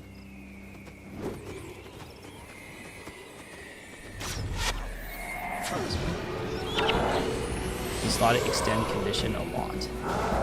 You can cap any Kournan. Oh, okay. I think my Mesmer has completed the Nightfall campaign, so I believe if I really wanted to, I could probably at some point, maybe off, not on stream though. Off stream, I could probably do that at some point, and it wouldn't be too bad. Uh-oh. Go for the seer.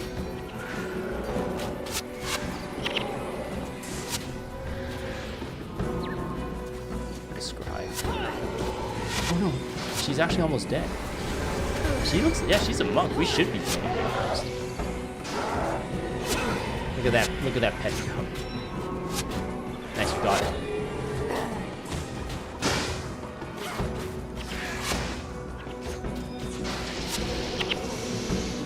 Bonus, defeat cruel taskmasters. You have 2 of 3 cruel taskmasters remaining. Okay.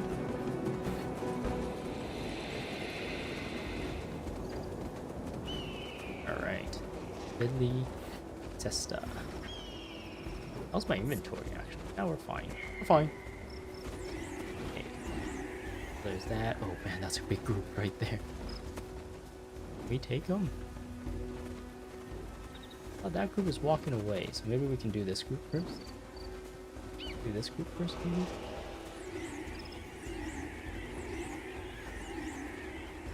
It'll be beneficial to pull them away back here.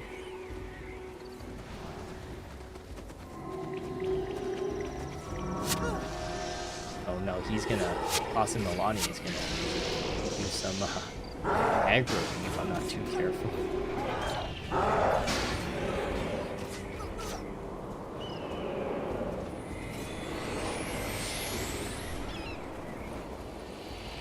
Bard first.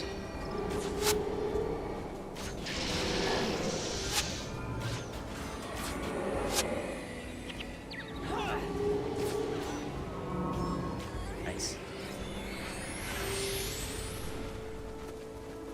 So here's a cell.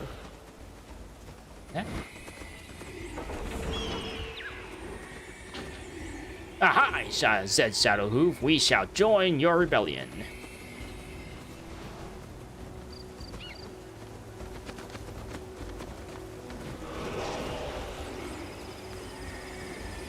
card.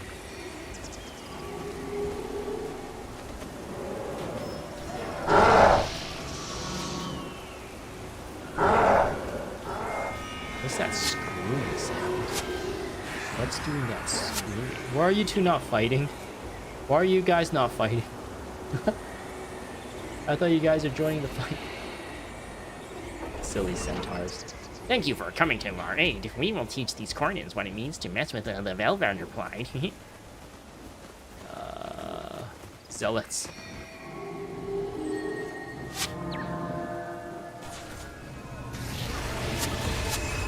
If you do the Nightfall event quest on a character, take the Zyshin bounty. What's the Nightfall event quest? Is this related to the current event? The Wayfarer mark? whatever the Wayfarer mark is for? Wayfarer's Reverie? Is that what you're referring to? There's an event quest? Is this a whole like thing altogether? Like a whole thing? It's not just like a special like reward thing. There's a whole like festival kind of thing going on.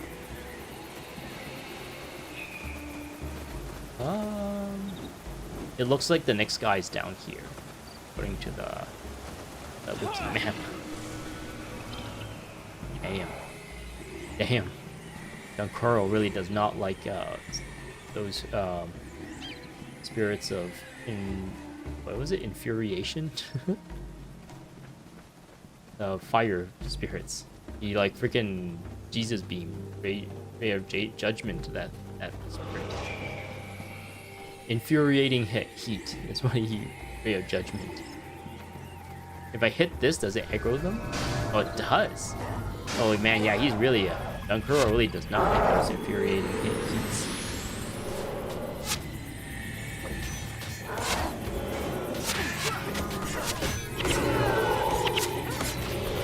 Backwards a little.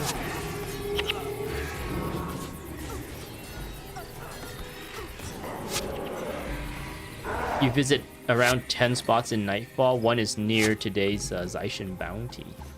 Oh, okay. Okay. How do you get the quest? Is it from the Embark Beach that you get the quest?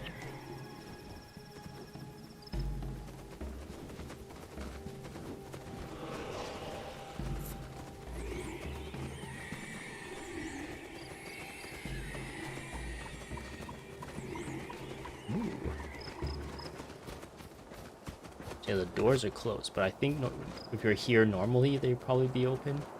Ask Master Vanok. He's a necromancer like me. If I had a capture signet, I can take whatever he has. Life cycle. Use your elite. Use your elite. Life cycle.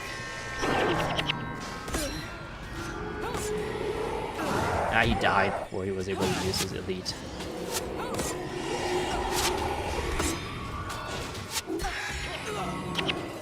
Hamadan mostly likely. Okay. After this Zyshin Vanquish, you will do the factions versions. So is there like a specific quest for each campaign then?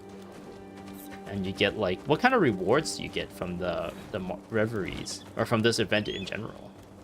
You get like cool skins or weapons.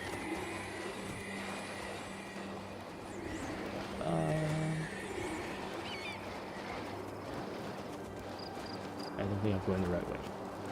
I gotta go this way.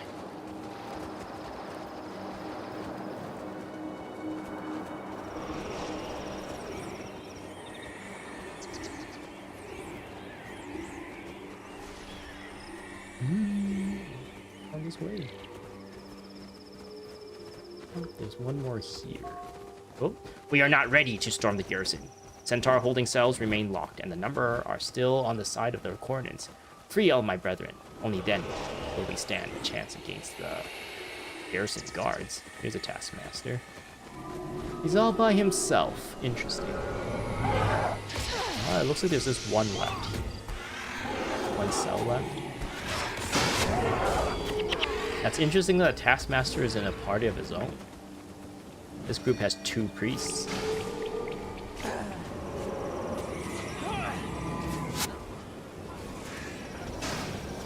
Check the wiki. Can't recall one is a special pet. Ooh.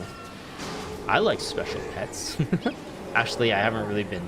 The only thing I decided to do was get the pet for Acolyte Jin, and I only was inspired to get that pet is because I recently finished the Canton story on this character, which when we got to that part, like, oh, these are these rainbow. Is it rainbow phoenix? I think they're just regular phoenixes. Maybe the rainbow phoenix. No, rainbow phoenix is is like a Chinese New Year's thing, right? Or a Lunar New Year thing. This is a regular phoenix at the end of the Canton campaign. We got that one. The last bonus Taskmaster guy is like back here. So let's free this person.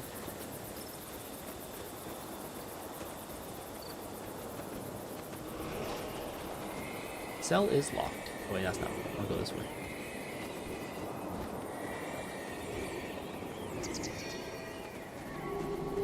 I remember when I was younger, I pronounced it Z-locks. Ah, they're Kournan Z-locks.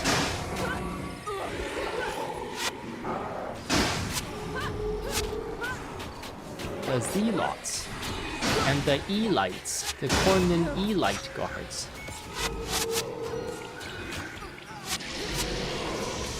Because that's what happens when you play a game that doesn't have much voice acting. You don't know. When we don't get to hear how the people in the game pronounce them, you just kind of guess. And then later it's like, oh, it's zealots and elites, not E-lights. It's an E-light spear.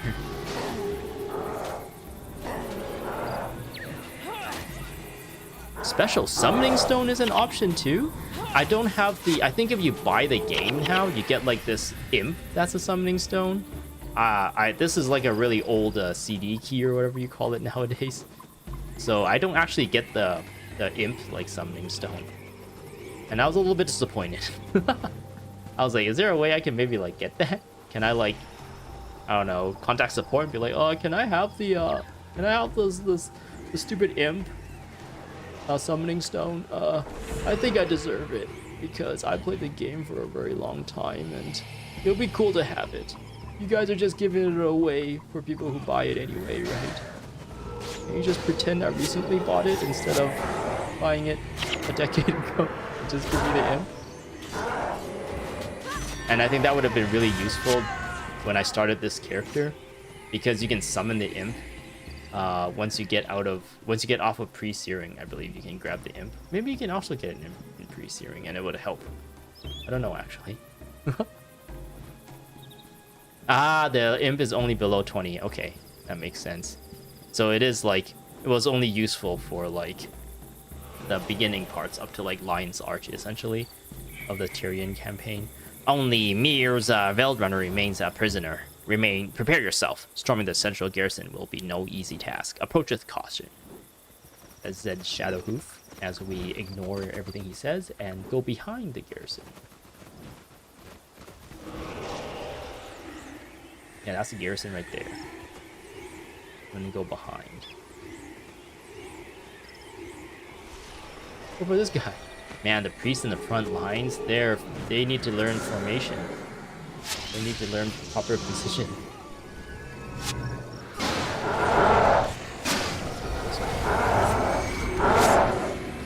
Oh yeah, look at all these centaurs shooting their bows.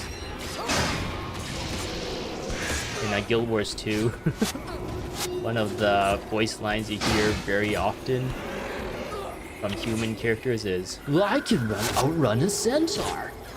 Well, I can outrun a centaur. Well, I can outrun a centaur. or whenever you cast like swiftness on yourself. You do it for something different, places you haven't seen in a while, and for bags of coins. Is that what you can trade the wafer marks or whatever for? Bags of coins? Consumables? Or a bag of consumables? Is that what that means? Taskmaster Suli. Our final Taskmaster. Get. Yes. probably better to take out the weaker guys first, right? But then he has like higher DPS, I think. So keeping him on his toes might actually be better as well. Forcing him to do like defensive stuff. Using resources on defensive abilities. Nice. We did it! Okay, now we can storm the thing. We can storm the castle. Mirza Spellrunner.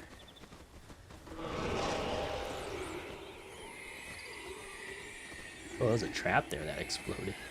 Was that a trap made by one of the Centaurs? Because we were standing there when we were attacked. I already have the pet, stone, and weapon, so a bag of cons is this sink. Ah, okay. Ooh, did those guys just spawn in? These words, or these characters weren't there until I walked close enough. To the limit, fear me! We'll attack them through this wall. Someone is tanking them. Koss and Milani is tanking them. Here, have some Order of Pain, and maybe you can cleave all of them. Ooh, that was really satisfying right there. I think it's because they were all like grouped up together. Yes. Can I pull one of them? Overseer Aube is the boss here. And he's a necromancer. Oh, wait, is he a necromancer or a ranger? Wait, looks like there's two. Bowtech and Haube. Is he a necromancer? He looks green, but I'm not sure if it's a necromancer or a ranger. We might be in trouble. Oh, Zed's taking a punishment. Oh no, one of the centaurs died. Who's the healers?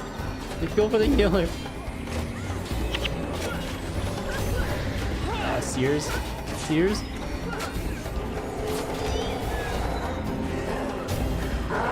Signal lost souls. I'm almost dead. Oh, fall back. Use the running as heals.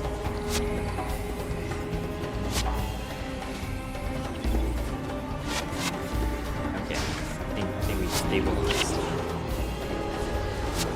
Pull the scribe.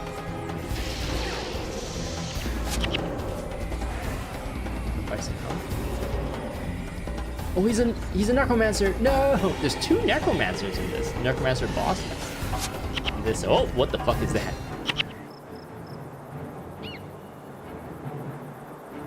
Why was there a hunger that just randomly appeared? Take my people home from here. I shall come with you. Why should we trust you?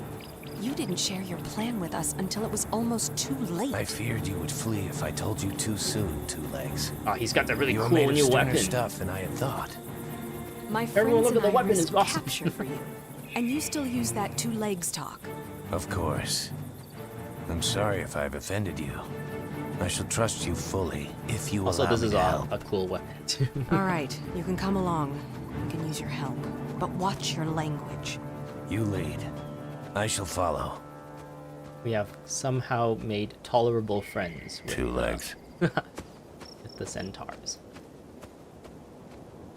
Meanwhile, the Dejerin estate. Ah, that's what spawned in. Who is responsible for this? Some weirdos. War Marshal. It was the Centaurs. Captain, why did you not kill the traitors when you had the chance? Who's the traitors?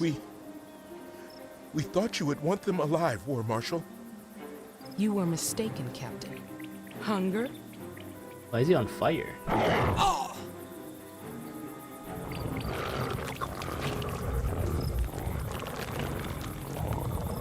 Perish. The captain was just doing his duty. Yeah, if you kill all your captains, As you're gonna have I nobody do leading mine, your troops. General Morgan. Yes, but such discipline will soon leave us without soldiers at all. You are right, Morgan. I apologize for my impulsive response. Now is the time for clear thinking. General Bale, War Marshal. take the hunger General and Bale whatever is taller forces than you General need. I Morgan. want these Sunspears dead.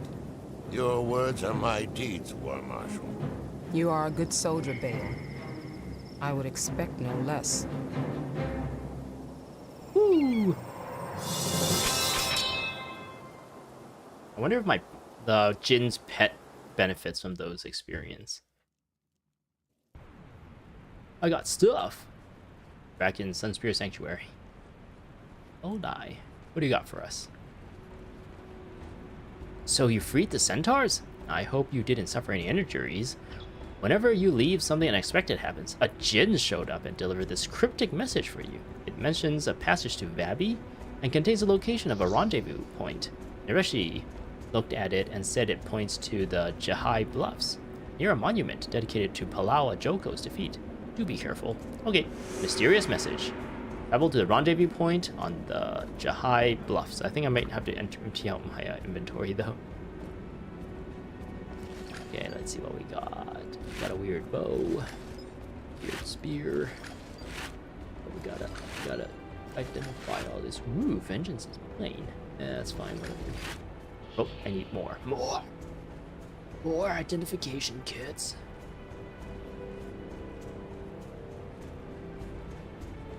Gotta get more. Do I want to use these? I don't really have a lot of them left. But when else would I use these? Where's the merchant? Oh, this guy. Give me.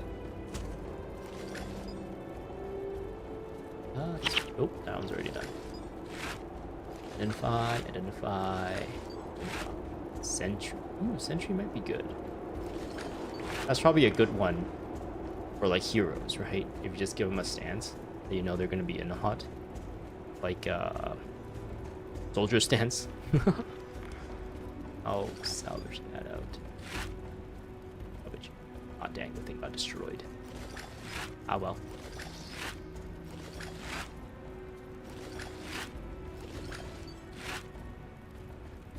Plus 15 damage? I haven't seen that before. Why is that DMG instead of just straight up damage? I guess a lot of these other ones actually say like cold damage. Do they always abbreviate damage as DMG? For some reason I seem to remember they just spelling it out in like those inscriptions and stuff. Have I been going crazy this entire time? Yeah, all of these just says DMG. Maybe I'm just used to the plus 15% damage above 50% health. That's the only inscription that I'm used to. So that looks weird to me. Interesting. That is weird. Sell. Sell.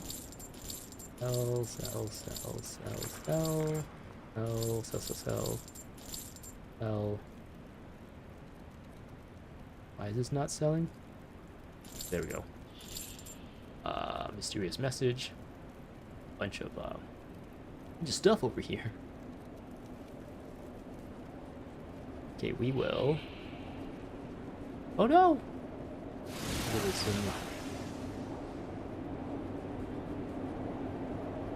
Hamadan. Hammond cheese. Dr. Hammond cheese.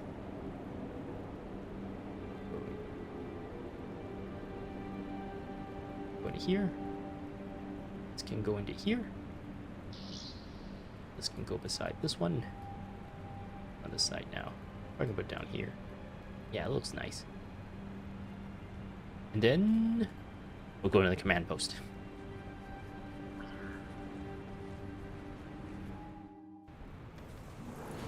Alright.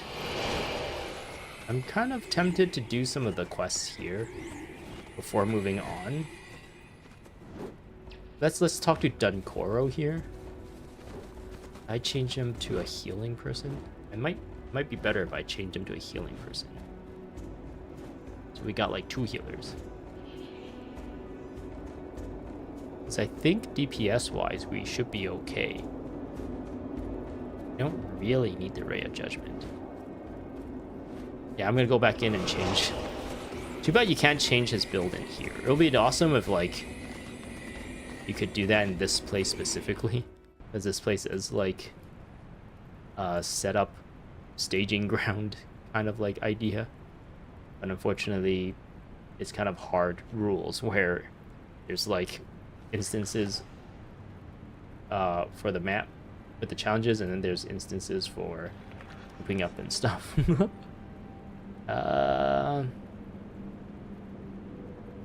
We go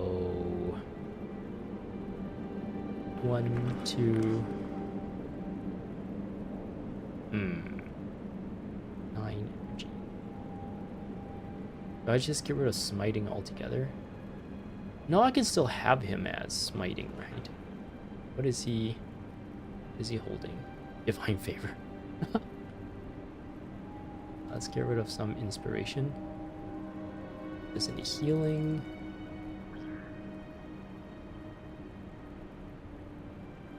Maybe I should have some divine favor. There, he meets the requirements for this. I should really swap this for something else. Do I have any smiting or healing staves in my Sun line?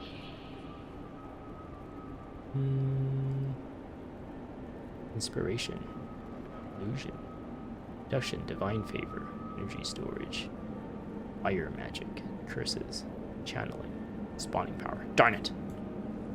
Oh well. I could probably think about outfitting them with stuff off stream. But we'll give them some healing and we'll just see how it goes. We can go to that. Actually, maybe I can just give him this. It heals, right? And I don't have to give him healing. I don't have to do any healing prayers. And it's like condition removal, hex removal. And it's spammable. Yeah, actually that sounds good. Get rid of it. Put this on. There. That solves all my problems, actually. He can still be a smite person, and he has a healing ability because of divine favor. And it makes it so that his divine favor is good, too. Yes, all these are smiting still. Yeah, we can keep it like this. I think this will probably work really well, right? Just swap that out. Have divine favor. 70. 29 seconds. 9 energy. 10 energy. This is probably better than Koro. Blessed light. Oh, you want me to put it all into divine favor. Give him Paragon skills. Interesting. How does he energy manage?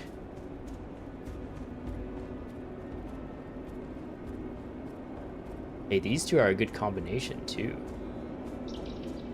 The entire party gets a bunch of armor. The entire party gets +4 health regeneration. I guess as long as they're close by or within earshot and below 75% health. Because this and this is like pretty costly for monk spells. I don't have like my Olius is in blood magic right now, and I don't really want to give him blood as power because I haven't ruined him or anything, and we don't have a writ damage mitigator person, a spirit damage mitigator at the moment. So I feel like this would be energy intensive for him.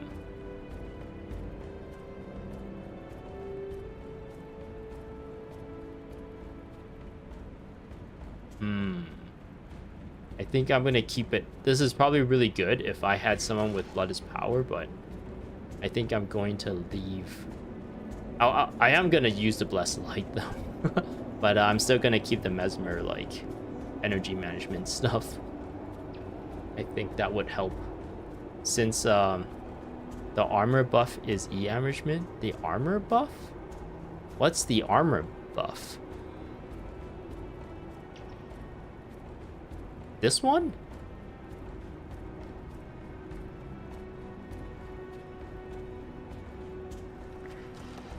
How does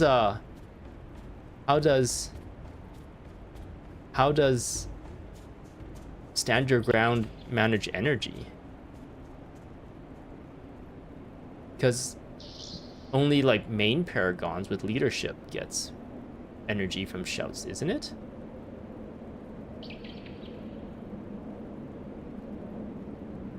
What is divine favor doesn't like help with energy.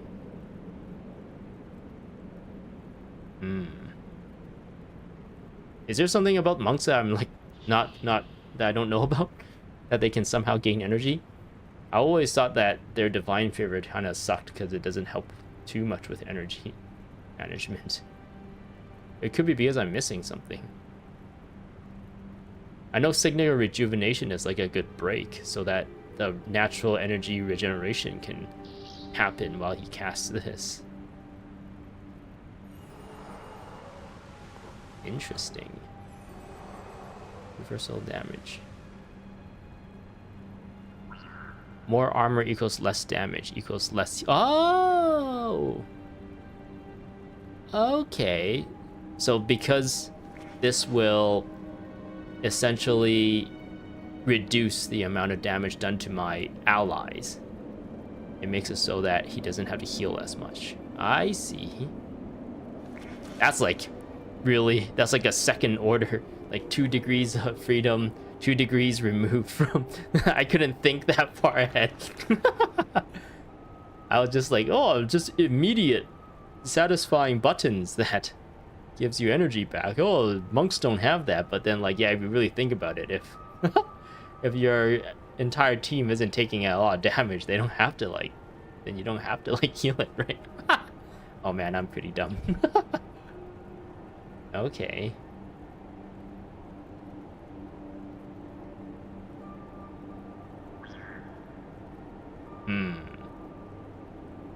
I guess if I did this as well, instead of Signet of Return, I can give him fallback as well. Wait, how many? Yeah, 10 command. So yeah, he can have fallback, and then I can be even a more crazier version of Necromancer DPS, potentially, or more utility in my build. Like, I can get rid of all my command and put it purely into Blood Magic and Soul Reaping, and make all these abilities a little bit stronger. But then, yeah, he currently doesn't even have a Resurrect either, so that's interesting. I'm really curious how well this would do, actually, because as far as I know, like, he actually gets drained when I had just Ray of Judgment on here. He actually does get his energy drained despite having these abilities, because I guess we were taking a lot of damage and he was spamming this. Or actually no, he was just spamming this to, like, on a single target, whereas this ability just, it's like 10 cost, but it applies to like 8 people, right? Instead of this is like a 5 cost, but only for 1 person. Okay, interesting. Actually, yeah, now that you mentioned this, this is like golden. This is like a golden tip right here. I couldn't really fathom. So replace one of the spell heals with Signet of Devotion.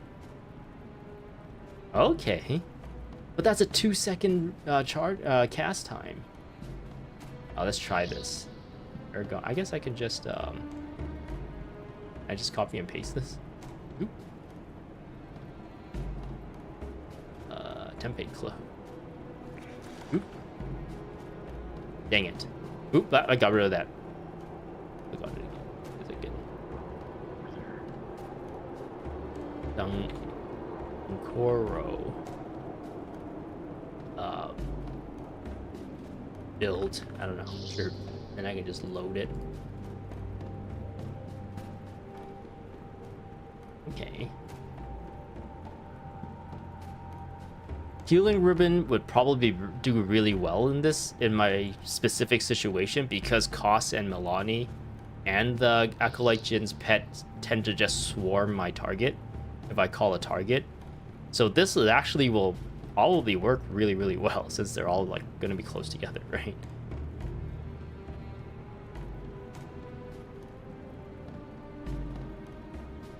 Yeah, I could probably... I'll try this. I'll try this out and see how it goes. And for me, I'll get rid of that. I will max all this out. And I guess I can have Well of Blood for more healing. Or I can look out for enchantments and remove them. I can put stand your ground on another hero.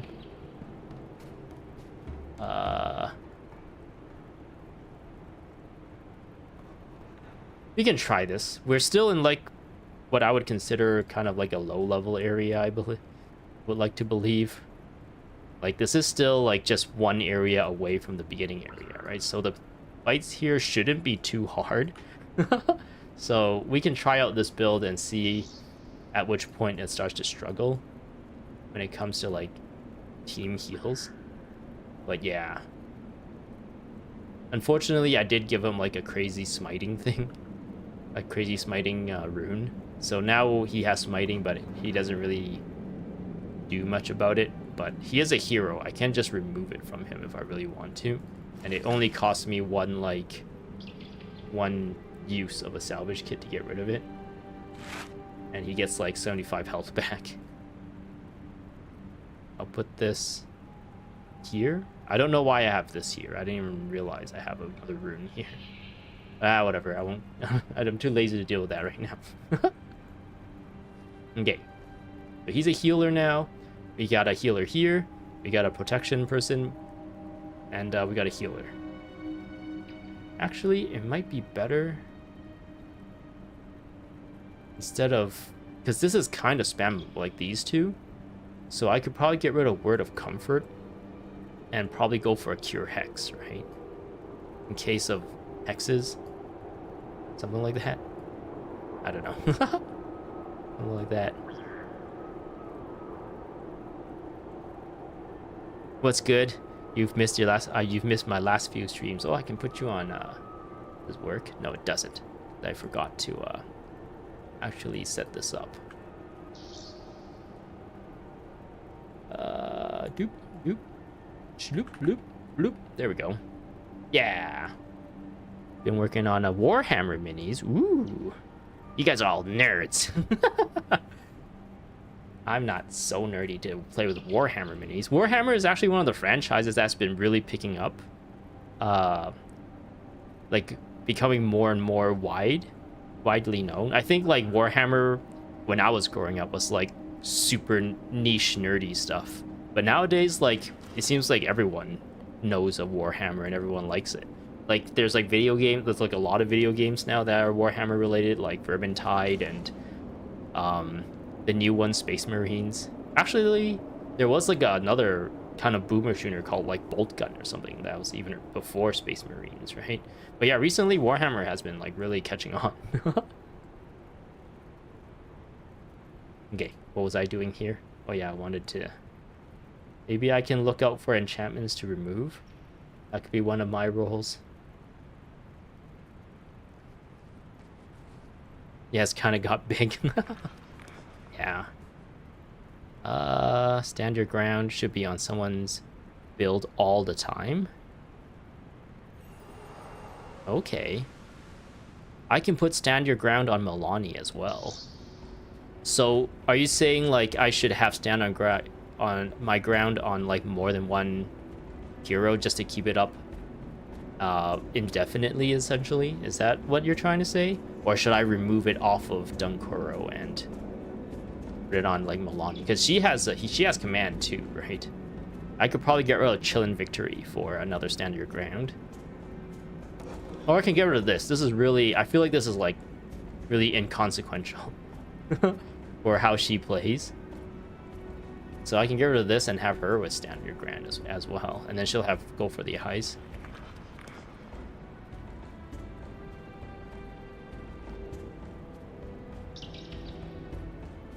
You started reading the books back when it was you were in the Navy. It was like 2012, 2015. Oh, okay. That's interesting. You must be around my age then if you were like in the Navy during that time, because I believe 2012 was when I like graduated university eventually. So I don't know if you have a post-secondary education or if you went in the Army right away. Maybe you're a little bit younger than me if you went into the Navy like right out of high school or something. Only one is needed. 75% uptime. You're 35. Okay, yeah. I just turned 36 like this year, so like a couple months ago. So yeah, we're like pretty much the same age. That's pretty crazy.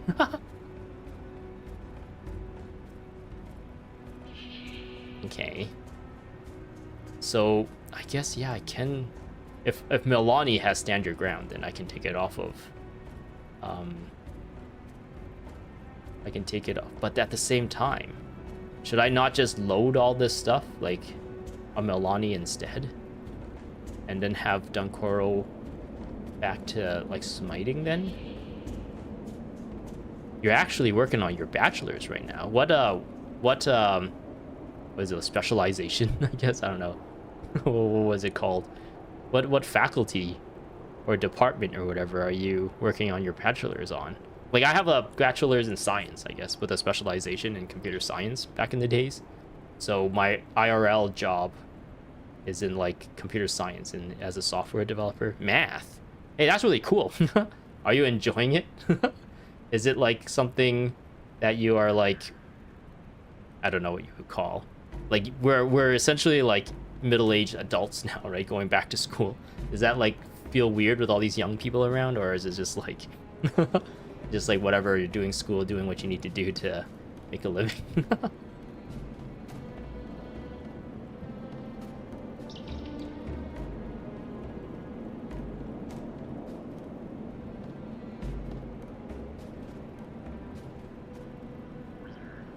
Bachelor's of Science as well. Construction Management. You're bad at math. I'm supposed to be good at math because of my degree, but I feel like I'm not really good at math either.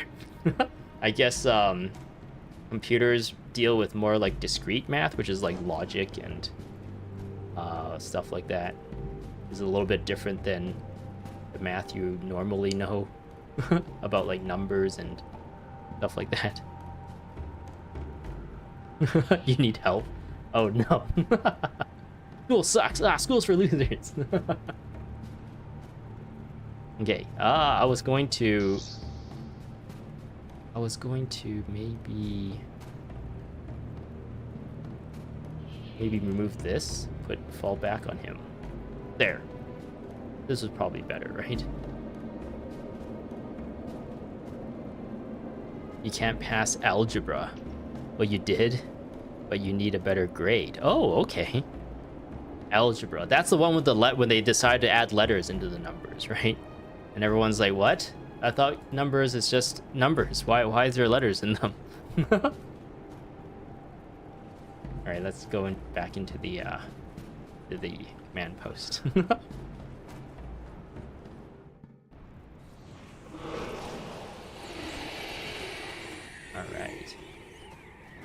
All right, we were going to talk to Dunkoro and grab one of the quests from him.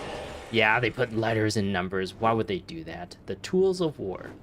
We need better weapons if we're going to make a difference, but they won't just drop out of thin air. Well, usually not.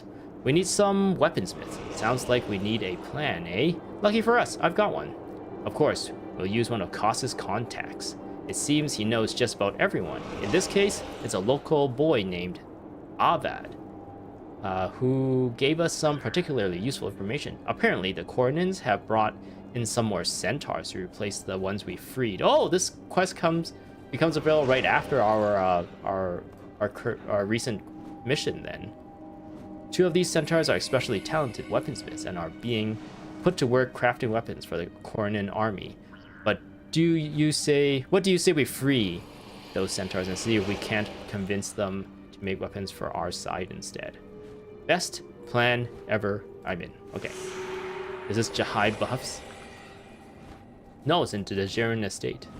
Can we get to the Djerin Estate from here? The dunk build is what you're using for Zaishin Vanquish, but you also have a Rester Writ. Yeah, I don't have a Restoration Writ in my party at the moment, since I'm trying to focus on keeping like Milani and Koss on the team. And I've been having fun with Acolyte Jin and the new pet I just gave her, so. You're doing these missions on your Elementalist right now as well. Yesterday. That's pretty cool.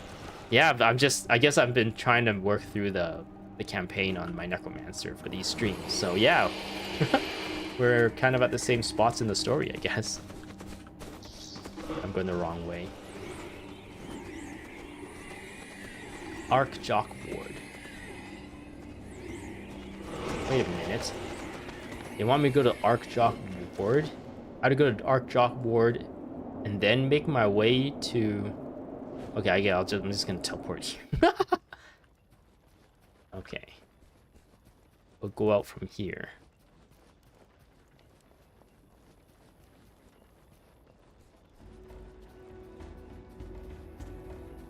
You tailor build specific for tasks, so few generics. Yeah, that's what I'm actually trying to do more now that you've kind of brought the attention, like specific areas do kind of require specific builds to kind of be more effective, be more efficient. So I've been trying to do that while kind of still like trying to play around with like, oh, having all these different kinds of physical damage people to try and synergize with my Order of Pain. And also kind of sort of trying to keep the same like heroes for the Nightfall story. And it's been really tough, to be honest. I'm really tempted a lot of times to just drop like Koss or Milani, put in my my like mercenary hero ritualist so that I can have like the Writ damage mitigator, and also like drop another one for like the incoming fallback Paragon I have. So having to like stick that on 2 like heroes and have them have command instead of like specializing in whatever attribute they should be specializing in.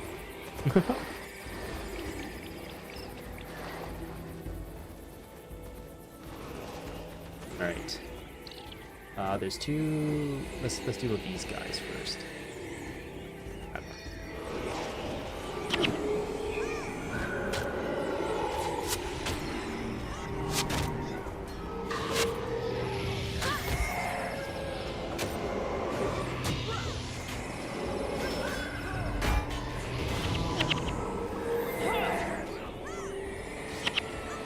Okay. Ugh. I am obstructed.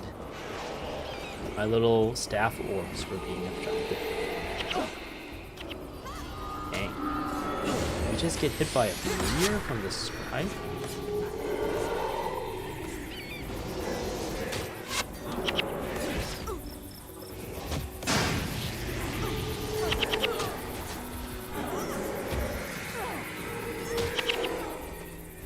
Alright. Dunkoro's doing pretty good with his energy. I feel like that fight lasted quite a while, and he seems to have a good amount of energy. I'll still keep an eye on it, though. How do I get down there? Across this bridge?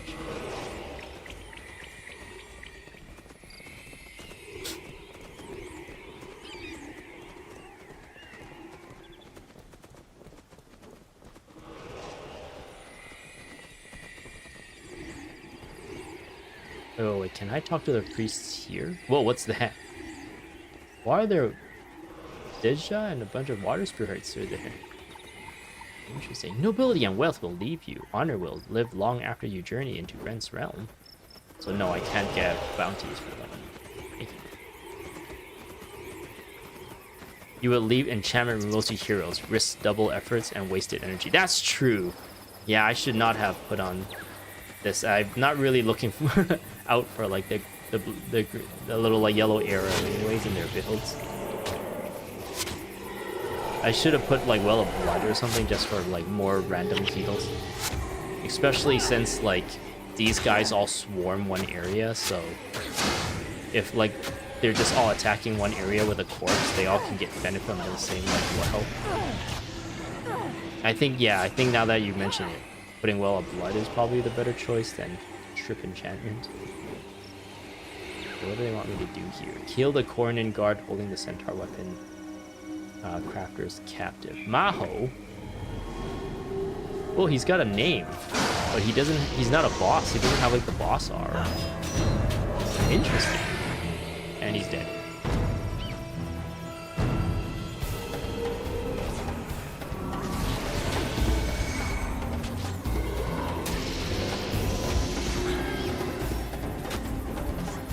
Yeah, I can remove that. And he did. I think he died even before I removed him. I can look out for these zealots. Because I know for sure they have enchantments. But they're dervishes, so wouldn't us removing their enchantments also proc whatever their flash enchantments, like, and they get removed? Griff Ebony and Cole Sword Shanks? Isn't Shanks like a One Piece character who also uses swords? I don't know. Griff Ebony. I don't like your smell, human, but I must thank you for freeing me. If I can do anything to help you in your fight against Varish, you only need to ask. The tools of war. Two-legged one. I am impressed. You seem to hate the Kournans as much as we do. We heard you rescued Mirza. Consider us allies. We will withstand your man stink as long as Varish remains a threat to us all. We will meet you at your command post. Okay, so that's done. That was quick. That was a quick one.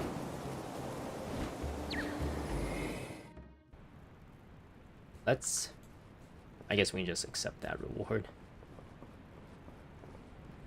So do we get to see those guys in the command post now? I actually haven't really been paying attention where they would spawn.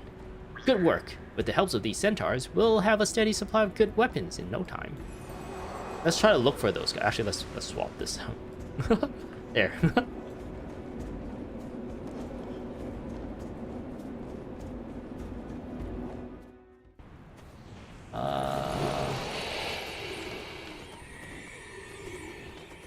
So there's these guys here. Oh, there they are. There are these two guys right here. Let's see what kind of weapons they make. Maybe I can look at Man Stink and still single. The Man Stink. They don't like our Man Stink. Okay, they have pretty standard stuff. Wait, does this guy have something different? Wait, they look the same. Was it the same? They look... No, they're kind of different, actually. So these guys have staffs. This guy has staves. This guy has scepters and wands. I guess this person has more one-handed weapons and offhand weapons. This guy has like the two-handed stuff.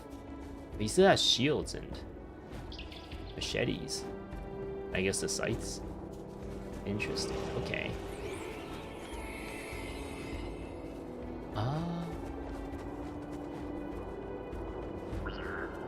He does. I think I should probably think about getting a proper shield for costs or something. Actually, everyone probably needs something. Yeah, he probably needs like a better weapon. He's good. What is this? Sadi's benediction? Didn't we just kill a person named Sadi? Or was that someone else? I remember we just killed a monk in that mission. Maybe that's a different monk. Yeah, he needs something. We got... Ooh, I'm still so thankful for this. Thanks, Targil. And yeah, he just needs a shield. This is probably good for now. He's got Grent's Grasp. When do I get this? I don't believe this is like fully equipped. This is a unique weapon, but it's not like if I compare it to this, right?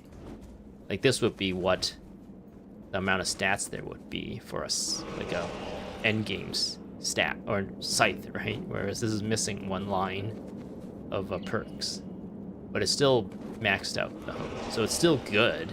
And yeah, this is still good. Okay, so I should really think about maybe doing this. The thing is, it's like so awkward. If there was a Zunlai in here as well, that would have been great instead of me having to move back and forth. I feel like this is such a good idea. Like this command post and watching it build out and stuff was a really good idea, because then we're doing quests and stuff, and then we finish the quest and like the people we helped are in here and they can help us do stuff. But like in practice is like kind of a pain in the ass, where it's like, oh, now I gotta go back and grab all the materials I need and then come back, and I have to walk all the way back here. I don't know. I guess it would be nice if this was like a quality of life pass or something like that. Put in this, like just put like a Zunlai chest in here as well, specifically for this area. Even though I know you're not really supposed to have access to your Zunlai when you're out in the open world or whatever, in the instances. But for this place in general, or specifically, maybe it would have been nice to have some quality of life. So there's Costco's recruiting and Milani goes recruiting. And I believe if you choose one, you don't get to choose the other. But I don't know how much of a difference it makes. I guess it just changes who a specific service offers a specific service. Let's see what he says. We need a rare materials trader for supplies if we're going to turn this makeshift dump into a field base. We can't very well go to Varish or rely on the local Kournans. I have a plan that just might work. We need to recruit one of the Corsairs to help us in our efforts. Koss should have a contact, or maybe Milani can help us find a suitable recruit. So what do you say? I'll just go with Koss. I mean, like, he seems to be a bro. I don't know why they split this one into making you choose between one or the other. That's really weird. I feel like it would probably be the same regardless. Maybe the quest itself is different. Koss goes recruiting. Okay, gotta talk to Koss. Koss goes recruiting. I think I know of someone who can help. Okay. Recruit a rares material to take Koss to meet his contact in the Barbarish Shores. Oh my goodness, that's all the way here. That's nowhere near where I've ever been. Let's not do that one yet. I'll grab another one. Eavesdropping. We need to collect information before we make any moves. Else we risk discovery. Venture out and see what you can stir up. Talk to that Centaur for starters. Once we've prepared ourselves, we can plot our next objective. Can you handle it? Sounds like a plan, Dunkoro. We gotta talk to this guy down here. Right. Human. They always think the world turns on their shoulders. The Centaur people know secrets that you cannot fathom. Our warriors blaze through battle like fire on the dry plain. Your kind can enslave us, but never shall you break our spirit. We fear nothing beneath the open sky. Okay. So he has his own quest for us, but we'll do eavesdropping. Ha! So Dunkoro wants information? Ever heard of saying about teaching a two-leg to fish? Ever heard that saying about teaching a two-leg to fish? Rather than give you what you need, I will tell you how to get it. The Kournans are loud, garrulous folk. The key to extracting intelligence from their kind is to stay within earshot, but out of sight. Guards jabber away as they make their rounds through Jahai bluffs. Follow them closely, but don't reveal your presence. Okay. This way.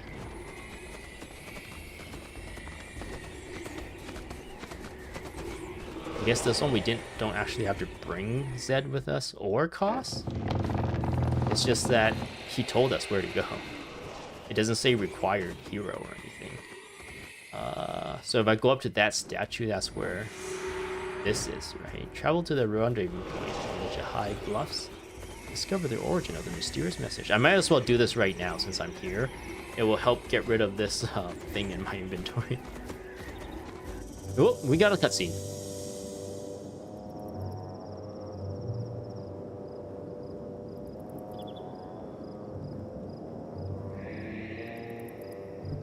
Why are we kneeling to that statue?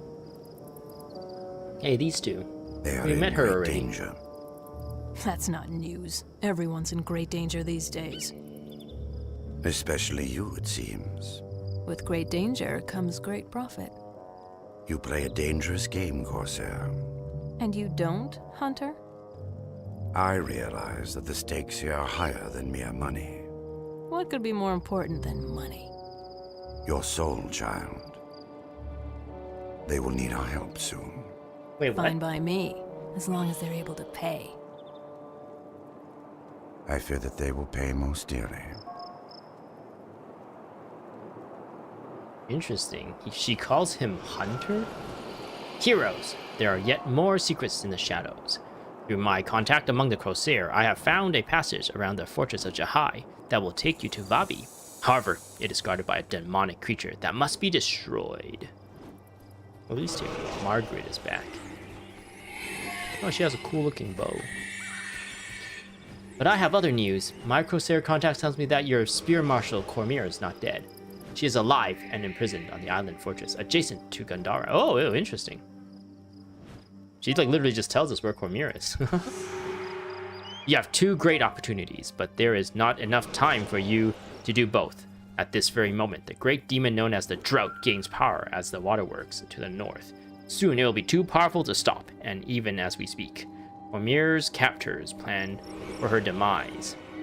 Either journey with me to open the only passage to Vabi, or go with my Crosshairs. Contact to rescue your friend. I believe you know her, Margaret the Sly. Yes, Koss introduced us. Okay, so this is where we kind of have to choose our path. We can choose either, I think, Poegan Passage, or is it Mad Dog Crevice? No, that's not it. It's like this water area. I don't remember what this mission is called. It's off the top of my head. But I don't know, this mission is really weird. It doesn't really fit too much into the story, I feel like. It's like, oh, you gotta go work through this like water treatment plant and destroy the enemy at the end. And all of a sudden you're in the next area and you're good to go. I guess it follows the story in a way where we're trying to make it to Vabi as fast as possible. But I feel like Poegan Passage to the story is more relevant. Like, we are going to be the one to try and free Cormyr. So I think I'm going to go with Margaret the Sly. The problem is that the one you choose will be the hero you get unlocked.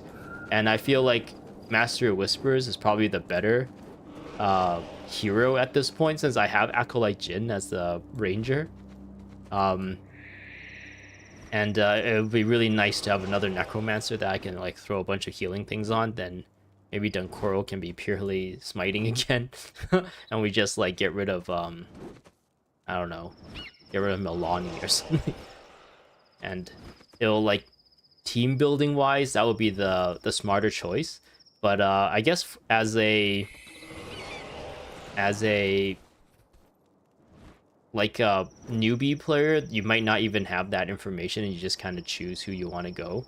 And if I'm trying to play it in that perspective, I probably go for Margaret, because I'm like, Cormyr is pretty important to this story, right? Whereas if we're not finding Cormyr, who is like the big leader of this place, is there really even a point going to Vabi at this point?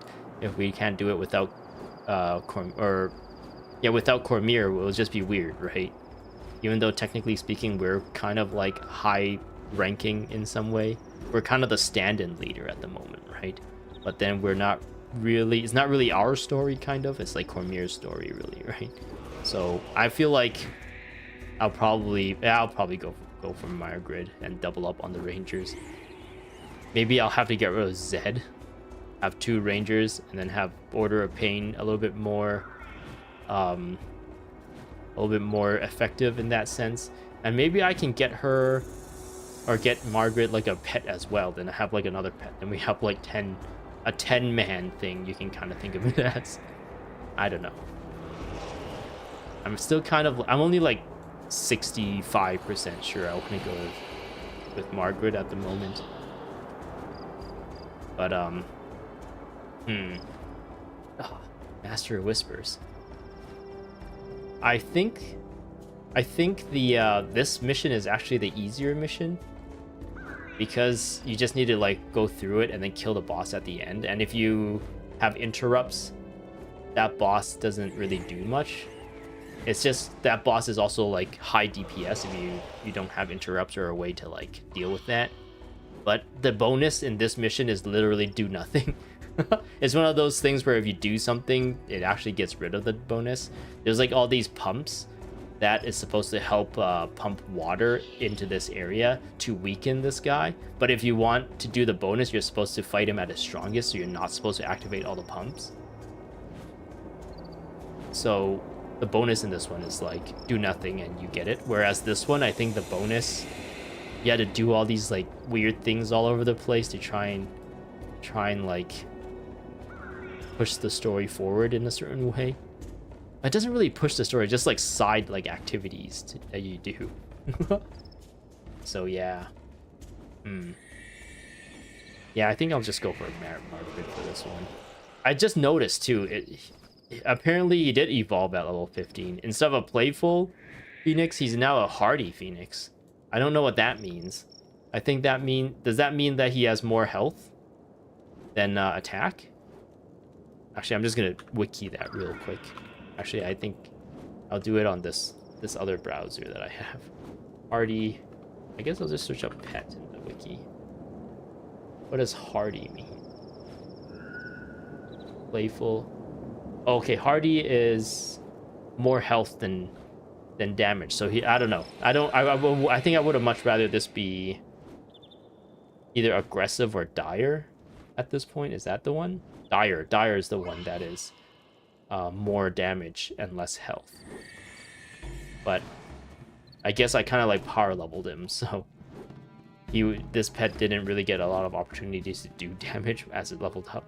So that's why the damage output to damage input ratio is like not enough to make him aggressive or dire, unfortunately. Oh well. I guess now I can get rid of Call of Protection and put in the Melanju Strike. The Master has spoken, and it is time to make a choice. Okay. What does he say?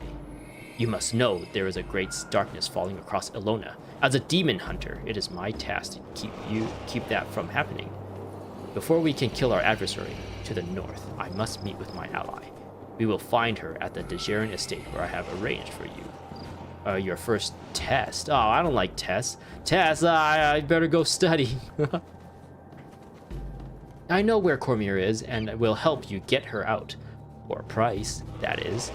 I also need something in Gandhara, so here is my proposition. You will help me find a map of Gandhara so we can both get what we want.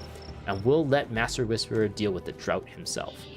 If we have a deal, we should go find Unlucky Simon. Otherwise, go meet with the Snake Whisperers. No, we'll do this one. Cormier would do this for us.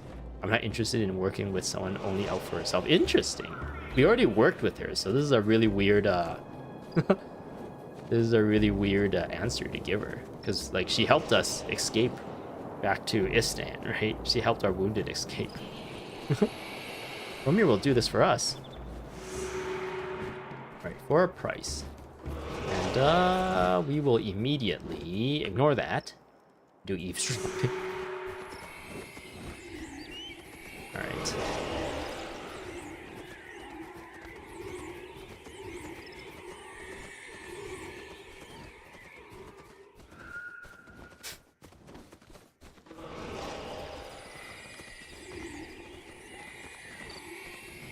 I think I might have to kill these guys.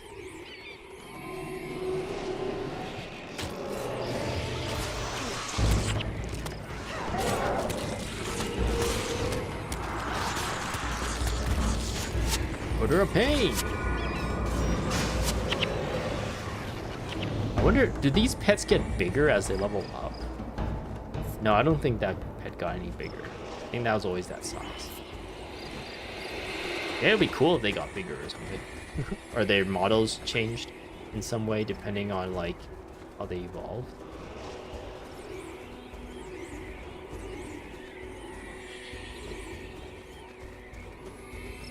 I'm making a beeline for that starburst. Oh, what's this? No longer making a beeline. We gotta deal with these guys. Oh, dang.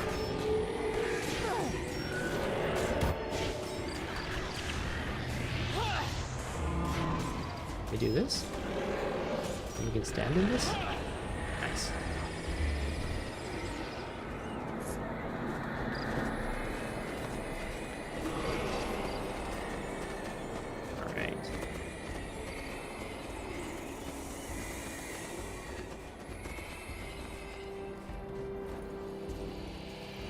Yeah, giving her standard ground actually hasn't really made her like too energy lacking.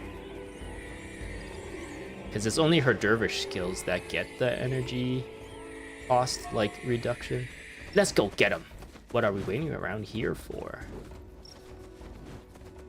Have you seen that thing? Quiet! Just right here. Let them talk. Oh, you guys can go back here. I want to get closer. What? Bale's new, advisor? And they don't see us. You could call it that, I guess. Have you noticed more and more missing recruits? Something isn't right. Quit imagining things. I just got back from Gandhara, and I've seen nothing wrong. I had to escort some pirate rat and the captured leader, the Sunspears, to Bokos prison. My feet are killing me from the hike. Leaders of the Sunspears? You mean Cormyr? She's tough. I heard she single-handedly fought an entire fleet of corsairs. That's ridiculous. Have you been scared stupid by war, soldier? Tough or not, the only thing that Cormyr, apparently that doesn't appear in the chat, so I don't know exactly what he says about Cormyr there. Back to base, says Dunkoro. Wait. That's eavesdropping. Oh yeah, Costco's recruiting is in like a faraway zone, right? It is in Marga Close. I guess, yeah, we just go back, finish this off.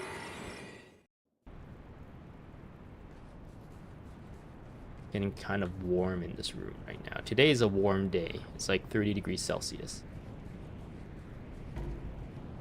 Hey, Lolai. Cormyr's alive? Praise the gods. Still, Bokos. Hey, it's like Kos, but with a bow in front.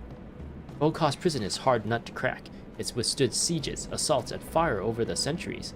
We'll need a plan to free her. We have to consult Dunkoro. I'm sure he'll help. I'm sure he'll come up with a solid plan. Interesting. How does this work? We were just told. I guess we don't know exactly where Cormyr is. I just know because I played the story. And I kind of, I guess, spoiled that she's here. But they're suggesting that Cormyr is being held at Bokos prison. But they never really tell you exactly where that is. It's just that it's like a fortified area. Or is that like information that's like bad information that we're not supposed to know, or being spread around? Or is it that that's where she's currently being held, and Margaret the Sly knows that they're gonna transfer her maybe to this area?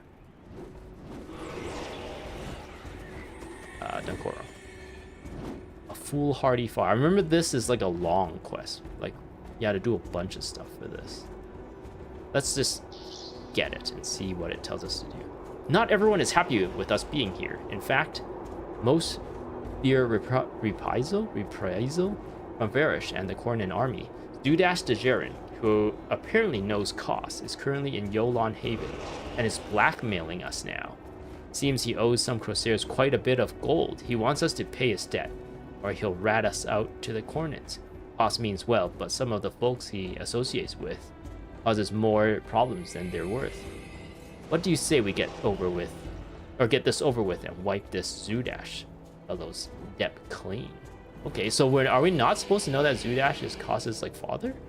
I thought they said that in his like profile thing that pops up, like, oh, his father does not.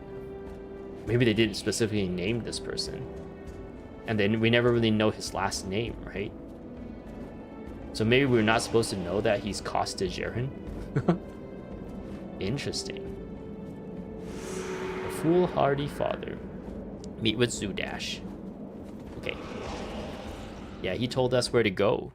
He told us to go to Ranjak when we first landed here, when we were retreating from Gandhara, from our loss at Gandhara. Alright, Zudash Dejerin. Bah! I have no estate. I have no son. Yeah, this is probably what this is the thing. Like, he normally always says this when you talk to him at first. I'm pretty sure this is referring to Kos, right? Didn't they?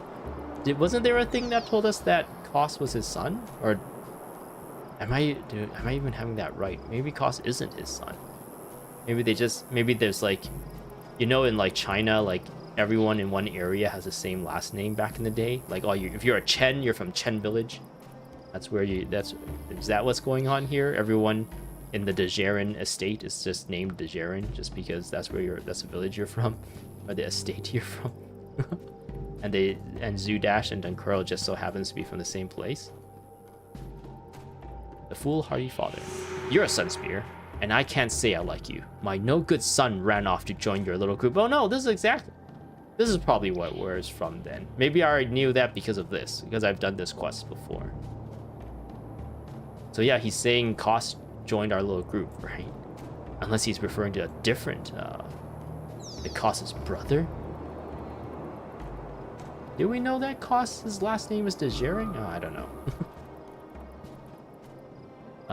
But I need your help, and I'm afraid your little secret is the only thing I have to leverage. I bargained with Crossairs to gain safe passage out of Kourna for my daughter, Ilonse. Ilonse?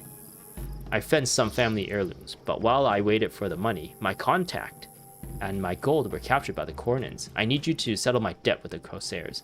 They will harass me, and I fear that my daughter's very life may be in danger unless the money is paid. Seek out ruthless Sevad in the Barbarish Source. Oh, this takes me to Barbarish Source too. And take care of this problem for me. Do that, and your seekers will be safe. I believe you actually need to give this person, like, this ruthless Sevad person, like, you literally have to, like, give him plat. So if you don't have any plat on you, you're kind of stuck until you farm it up. I believe that's what this was, unless there was a different quest like that. Man, I'm really questioning my memory of these things. But yeah, that's also here too, so we won't do that either. Maybe we can do this. Meet Margaret the Sly on Marga Coast. You're almost done with Koss's quests. Oh, so you've actually been doing the side quests and everything too, on your playthrough of this area. Like, I think most people normally like play through this as quick as possible to try to get to the end game with like a new character because they want to do like a farm of some kind. So, are you like kind of enjoying your playthrough as well, like I am? I had to pay. You have 5 play coins. You had the 5 plat coins. Oh. I do remember there was like something about you can say something like I don't have that money or something, and you can do something else for him. Maybe that was the thing. You do it all.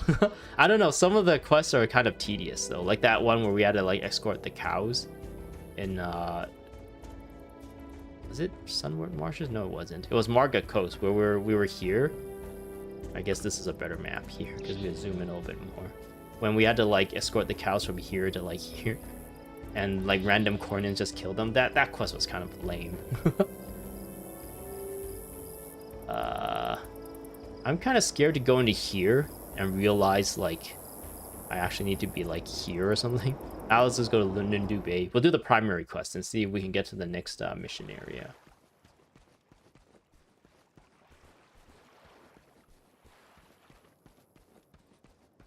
How's my inventory? It's fine. You don't mind, you enjoy long, tedious quests. I guess if you're just gonna like be like, I'm just gonna sit down and play this game and just enjoy the combat and the relaxed nature of it, that's like one thing.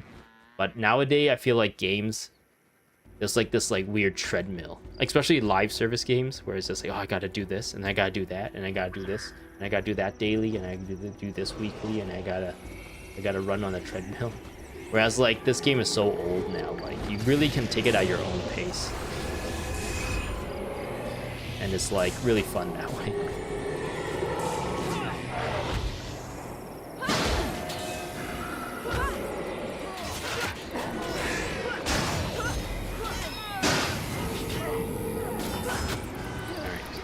Where's the thing? Oh, okay. Oops. Let's go back here. Not for you. Okay, I was in the right place apparently.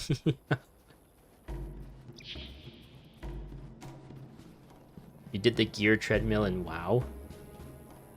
I never played WoW. Well, actually, I did play WoW when it first came out, but it was like weird because me and my friends didn't want to pay a subscription because we were broke high school kids with no part-time job or anything. So one of our friends got like the installation discs, and we somehow found like a private server, like a website that offers, you just need to change some like settings or something and you can connect to the private server. And I played a little bit of WoW in the private server, but during the time it was like not very well, I don't know, I guess the like moderators and game masters and stuff, they kind of get power trips and stuff, right? So there's like a few game masters just went around killing everyone, and it made like the newbie area just like really unfriendly and not fun to play in. And yeah, I essentially gave up because of that. A Corsair's life is simple: sea, ship, and silver, or in this case, cold Istani coin. Pay well, and you'll have my loyalty and my bow. Get stingy with me, and you'll regret it for the rest of your very short life. Took you long enough. Let's find Unlucky Simon. He better have the map, that map I need, or he's a dead man. Okay. You got burnt out during Is that Cataclysm? I don't really know. I just like I watched Asmongold, I guess. That's like the one World of Warcraft streamer that I know. That lately has been doing a lot of like political United States like related stuff, which I don't watch as often anymore. But when he was making fun of a lot of like game publishers and stuff, that's when I kind of jumped on him. But he was a really big World of Warcraft player, and everything I know about World of Warcraft is like watching him talk about it. Cataclysm.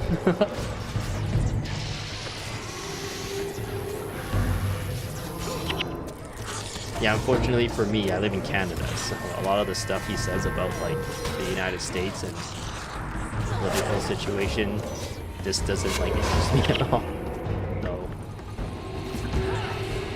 So it was a lot more fun when he was talking more about like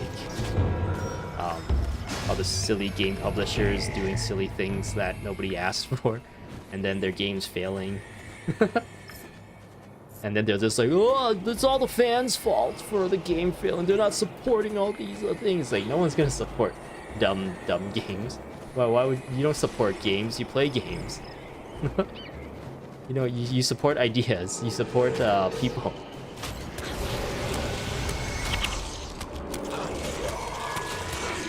You never watched him? Yeah, I think he's kind of a controversial figure in a lot of things because he's like a very, what's the word, like curt, is it? Like he doesn't mind just like saying what people think. Like saying what he thinks, and it's usually like very offensive, so a lot of people don't like him, but he gains a lot of popularity. And because he recently, like, well, no, I guess not recently, been like a few years now, I think he's been doing more like American politics stuff, especially since Trump came into power again beginning of this year, end of last year. There's like a lot of like split between I guess like they call it like the woke left and the fascist right? That there's always extremists for some reason whenever this topic comes up, and a lot of people paint him as like a right-wing person because of like some of the stuff he say. But I don't know. Whenever that kind of stuff, like whenever that kind of stuff people talk about, it just like fuels the separation. I feel like it's like a lot of my team versus your team thing, and it's just like, but you guys are one country. Should you guys not be trying harder to work together? I don't know. I guess U.S. politics is like not my wheelhouse. What a bummer, you'll leave it at that. I know, like, industry-wise, like for my IRL job as a software developer,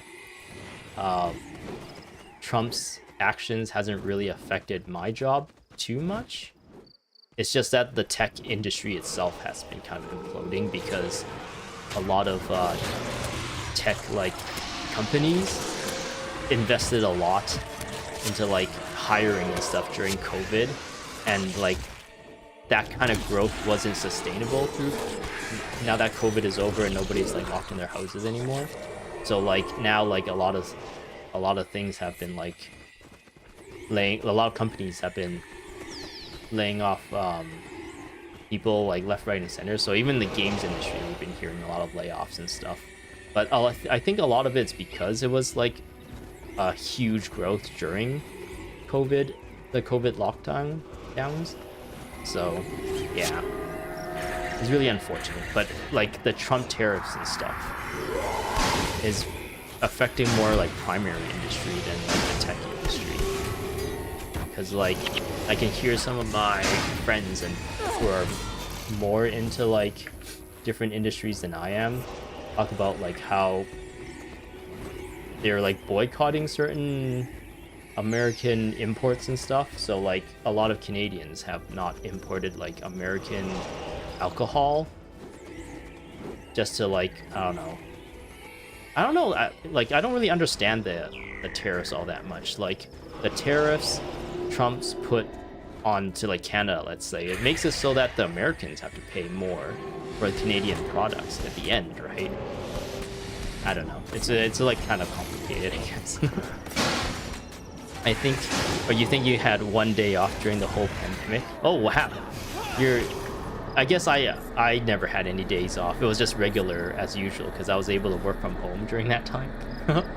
There was some mandates here and there to like go back to the office for where I worked, but in the end it was just so much more like quality of life for like a software developer. I mean, like we're doing everything on the internet anyways, so not having to commute to work every day has been like saving a lot of money for me in terms of like gas and car maintenance and stuff. So I think the company I work for was pretty nice to like let us keep our remote jobs. But I still like I'm from a generation that was mandatory to like it was like normal to just commute every day to work. So I still like go to work go to the office once in a while, like once or twice a week, just to like catch up with some other people, some of the other people, and see people in person, because there is like a bit of a social aspect to it that is like you don't really want to lose it, right? It's still really beneficial to actually be able to see someone face to face and talk to them. Was nuts. Dang. Okay, what does the unlucky Simon here want? My name isn't a joke, and it isn't funny. I have lost every bet I've ever made, and broken nearly every bone in this frail body more than once. What do the gods curse me, or why do the gods curse me so, for a price? Lem said he had a waterproof container for the map, but as soon as I handed it to him, he punched me in the face and ran off with some of the other crew. My guess is he plans to sell it to the highest bidder. He can't have gotten far. Maybe you can still catch up with him. Okay. Oh, wow. He's gone far. Maybe he's waiting for a boat to like pick him up.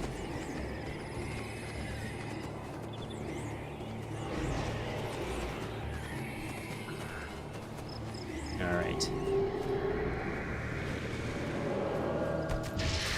But yeah, World of Warcraft. Back in the days, it was either World of Warcraft, and then this game was supposed to be like, if I remember correctly, it was a lot of people who originally worked at Blizzard who didn't really like the subscription model, I believe, or maybe how some things are managed in the World of Warcraft like dev teams, and they actually split off, started their own studio and made this game, right?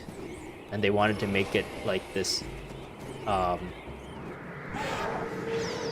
what's the word, where they wanted to like change it so that it's like a buy to play kind of thing instead of like a subscription thing. They believed in the buy to play like model, so they wanted to release like smaller campaigns, But then they really wanted to focus on PvP, which never really caught on, it seems like, for this game. And then, yeah, when Nightfall came around, they really leaned into the PvE and added all this, like, hero stuff and everything. But yeah. Yeah, BattleNet. Is that why ArenaNet is called ArenaNet? Because of BattleNet and Blizzard? I've never thought of it that way. Now that you've mentioned it. Yeah, like ArenaNet and BattleNet is like really close, right?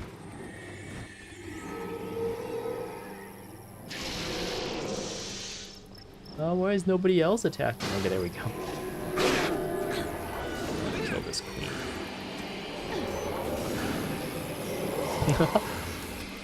Yeah, I never put 2 and 2 together that ArenaNet is like a reference to BattleNet. But yeah, back in the days, World of Warcraft wasn't even... I guess World of Warcraft was like a really big thing. But I feel like StarCraft was like kind of the bigger thing, and eventually World of Warcraft overtook it. Because StarCraft was like the esports for the longest time. It was like the only esports, really. Everyone tried to make an esports and failed. Because there wasn't any like cult following or anything. I don't even... Was like Counter-Strike an esport? Maybe Counter-Strike was also an esport at the time. But I remember hearing people like professionally play StarCraft. And I was like, what? You can be a professional video game player? When I was like really young. And I was like, I want to do that. Maybe I can professionally play Super Smash Bros. Which you actually can, I think. But I don't know how well, like what kind of like sponsors you would be able to get.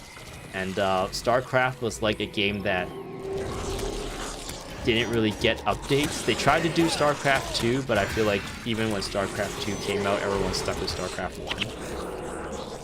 But Smash Bros, like it was a game that I think Melee is probably the one that kind of stuck around the most in terms of like tournaments. I don't know how big the newer Smash Bros game got in terms of like sports. And then also Nintendo nowadays is like really mean to people who want to like spin out their own events and stuff with Nintendo related games. They like use the law. They like copyright them and cease and desist people, which is really weird. I feel like, I don't know, Nintendo is really messing up in that aspect. But I guess it is their right to protect or their IP is being like used. It's just unfortunate for the community. StarCraft? StarCraft 2 is still big, eh? Interesting. I've never touched StarCraft 2. And I remember when StarCraft 2 came out, like a lot of people went back to StarCraft 1 because a lot of changes like people didn't like or something. Or maybe people are just like, they just like don't like change. They just decided to stick with StarCraft 1. That's interesting, especially in Korea. That's right, in South Korea. I remember, like, if you see a person with like a Korean name in your lobby or whatever, you're like sweating. That's like one of the memes back in the day. Oh, we're screwed. There's a Korean player.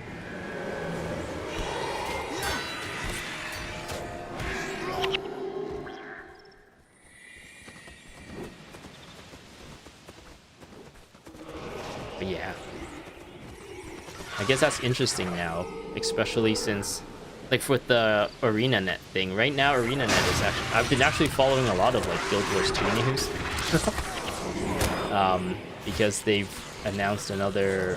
Actually, I think it's coming out soon. Another expansion. And in the expansion, they're adding another set of elite specializations. And that, I feel like elite specializations was the thing that kept me playing Guild Wars 2 for the longest time. And I'm like looking at some of the new elite specialization is like kind of calling me back.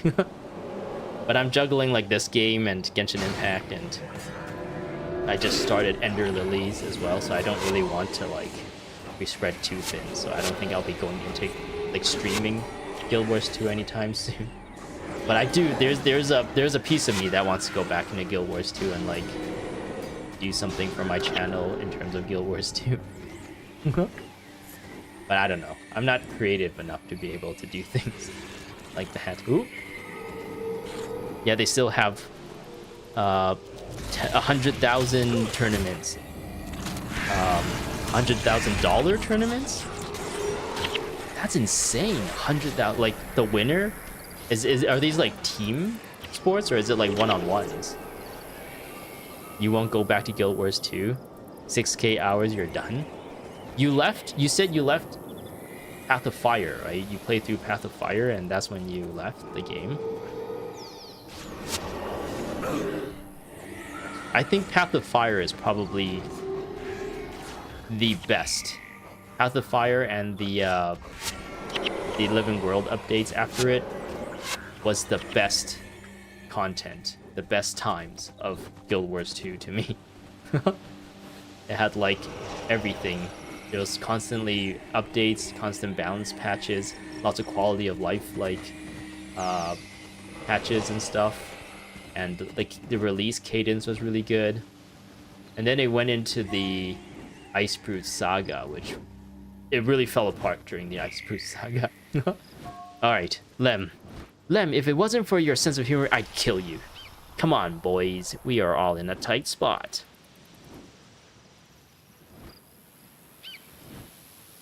Does he say anything else? No. Oh, no. I guess we're fighting. Yeah, during Path of Fire. Did you quit, like, after Path of Fire? Or, like, after some of the Living World updates? Like, with the... Do you ever hear about Joko? Did you know Aurene H. Joko? Is that is that a spoiler for you? You know the statue we were just in front of here? Yeah, that guy that statue is up for. Yeah, Aurene ate him. There's at least two sides to everything, and they usually pay just as well. It makes no sense to pick one when you can cash in on both. This isn't what it looks like. In fact, it's not even what you think it looks like. Well, okay, it's pretty much exactly what you think. Here, take the map. Okay. During Char Homelands. Oh, so you were actually finished Path of Fire. You quit during Icebrute Saga, which is like, yeah, I would say Icebrute Saga was the weakest.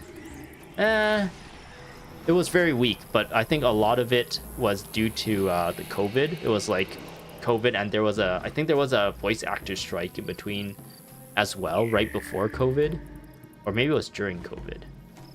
So like, I think that really messed up the release cadence and the development cycle of the whole thing, on top of everything. But like the initial Char Homelands like thing in Icebrute Saga, the Grothmar Valley, I think. It's called Grothmar War Downs in this game, right? I don't actually have the Tyria map. But when we went to Grothmar, is it War Downs? I don't know. I don't remember what the Char area. That was like really fun. One of the very first videos I've made for this channel was me trying to play through Icebrute Saga, and I remember having a good amount of time in the prologue area, and you get to meet like all the different Char and the leaders of each like Char, what are they called? There's a specific name for them. Legions. And it was setting up a lot of like really cool stuff. But then it kind of like, it really dropped the ball when Bram, there was a whole Bram thing, and for whatever reason they decided to rush the dragon story and make Primordus appear out of nowhere just to like fight against Jormhag, and it's like, oh man. And I don't know why I went in that direction. And it looks like they were trying to wrap up the dragon story really quickly, because right after, it seemed like they were trying to make it so that there's no more expansions, and they're just gonna do like expansion level content in like a living world kind of aspect. And that's what the Icebrute Saga was. But then right after, they kind of were like, okay, this is a mistake, and they went back to expansions again with End of Dragons. And I feel like End of Dragons was not as captivating to me, and that's when I quit. I finished the End of Dragons story with Suwon and everything, and Aurene doing the whole taking over the world kind of, or taking over all the dragon roles kind of thing, all the dragon magic. And then there was like I guess at that point I just like stopped playing. And I jumped into Genshin Impact, and I got really into Genshin Impact. And yeah, I just didn't really care too much for Guild Wars 2 at that point. I think I was also really burnt out since I had like one character of every profession. I was trying to unlock their elite specializations, so you actually have to play through a lot of stuff to like get the resources and do the whatever events and stuff to unlock all that stuff, and that was like a lot of work. Especially one of the things I didn't like about Guild Wars 2 is like sometimes the thing you want to do is not available. Like you would have to do a bunch of meta events that reoccur every like 2 hours. So if you log in and it's not during like the beginning of that meta event and you try to join, you won't be able to find an instance, especially if you're playing by yourself. I guess if you are really deep into it and you have guilds and stuff that you're part of that does like guild, you get together with your guild mates to like anticipate these things, maybe you're able to do it. But if you're like a solo player like me that jumps in whenever you have time, like after work or after school or whatever, it's like, oh wait, the event I need to do, the meta event I need to do for the rewards that I want is not available until like another 45 minutes, and I gotta like dick around for 45 minutes, and that's just like wasn't really fun for me. But yeah. Margaret the Sly. I am starting to like you. You get into as much trouble as Koss, and if you're eventually going to Vabi, I might just get my hands on something from the prince's belongings. Tell you what, I'll join your party from here on out. For a cut. Besides, oh man, she's like a Zenmai. Zenmai joined our party for a cut as well. Besides, I think we can all agree I'm easier to deal with than the secretive demon hunter. We need to meet with another one of my crew, the Jack of Truths.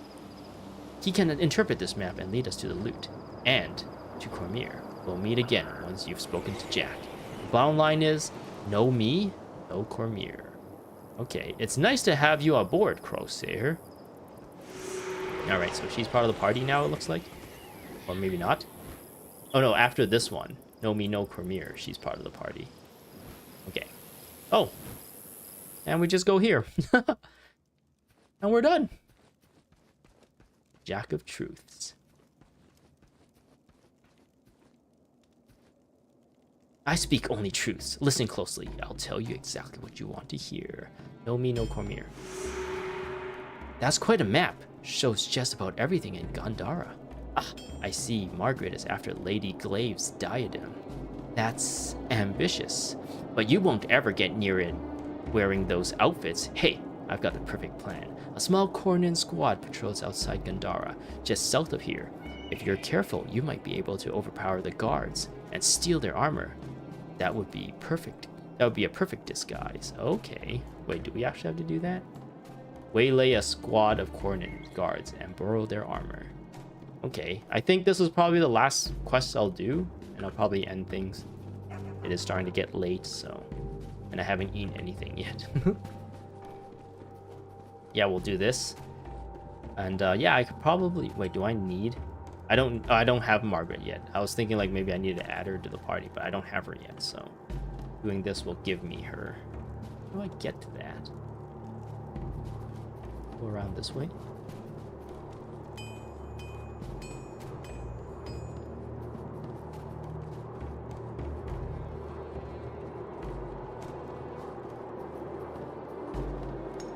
Okay, yeah, this looks like the way.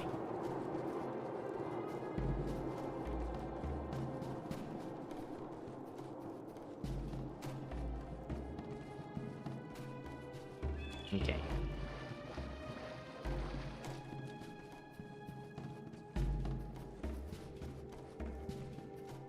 Oh, wait. Let's get rid of this and put this on. Maybe this will help with the DPS. We'll see how much the pet gets chunked now that it doesn't have that like extra armor. Actually, does the pet get shouts? Pets should get shouts.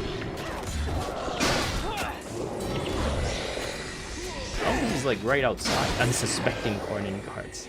They're unsuspecting us, all right.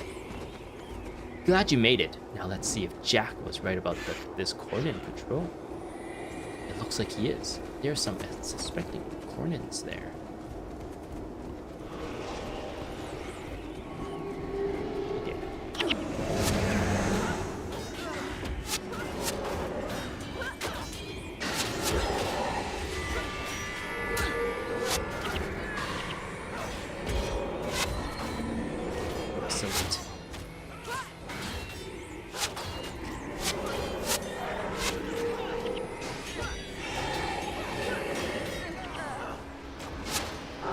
To all Sunspears.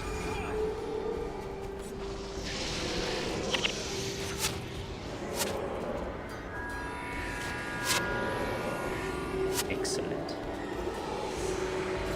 Set of Kournan armor. Why is it green? That's interesting. I've never seen a pickup that's green before. This is almost like a... Oh, it has a level too, so this is like a character more than anything. Set of homemade Kournan recruit armor. Crafted by Centaur laborers. No me, no Cormier. These set of Kournan armors will make the perfect disguise. Let's put it on. Are you ready to put on the armor? We are ready. Oh, we get a cutscene? Wow, this fits me perfectly. How does that happen? Oh no, they're all naked. Put them in compromising positions. You sure this is going to work? No. Would you prefer to storm the gates? Tried it once. Didn't work. Okay, then. Try to act Kournan. How do you act Kournan? You there, soldier, report. All clear. What are all these bodies doing here? They just came out of nowhere and started Peasants, taking sir. off their clothes. They were suspected of harboring Sunspears. We dealt with them. Good. Bale will be pleased. He's on the warpath right now about the Sunspears. Keep your wits about you, and you'll keep your heads. Carry on.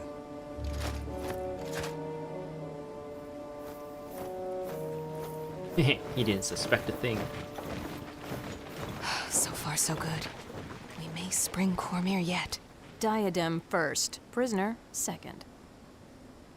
Interesting. Do we actually grab the diadem while we're in the mission? I don't remember ever doing that. So now this is a... Nope, not yet. We had to accept the quest reward before this turns into a mission area.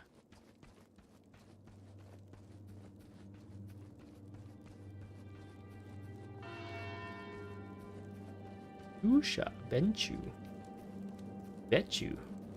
Uha, Sasha. My plan worked flawlessly, eh? No need to thank me. A small portion of the loot you plundered will be fine. Good luck infiltrating Gandhara. You'll need it. We get Margaret Sly, a native of Freeman's Cove. Margaret is a corsair, descended from a long line of corsairs. She rolls with the punches, profits from her experience, and most importantly, enjoys her work. Very nice.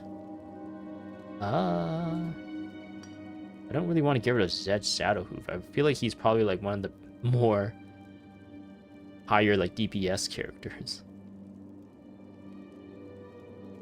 We'll get rid of Jin for now, and we'll look at Margaret. Okay, she's level 18. She's 18. Ah, interesting.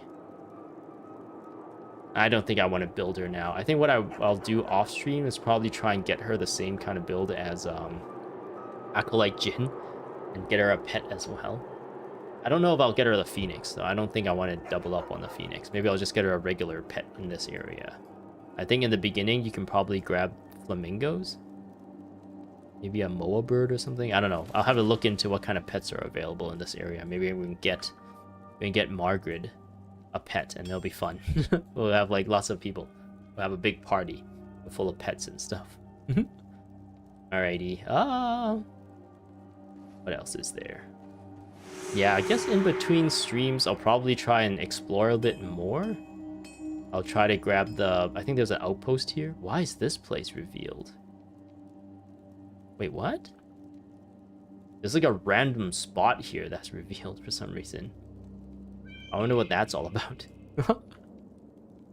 But yeah, there's like an outpost here, and then there's Barbarous Shores, I believe. So yeah, I'll explore here. I'll try maybe explore, reveal the map here.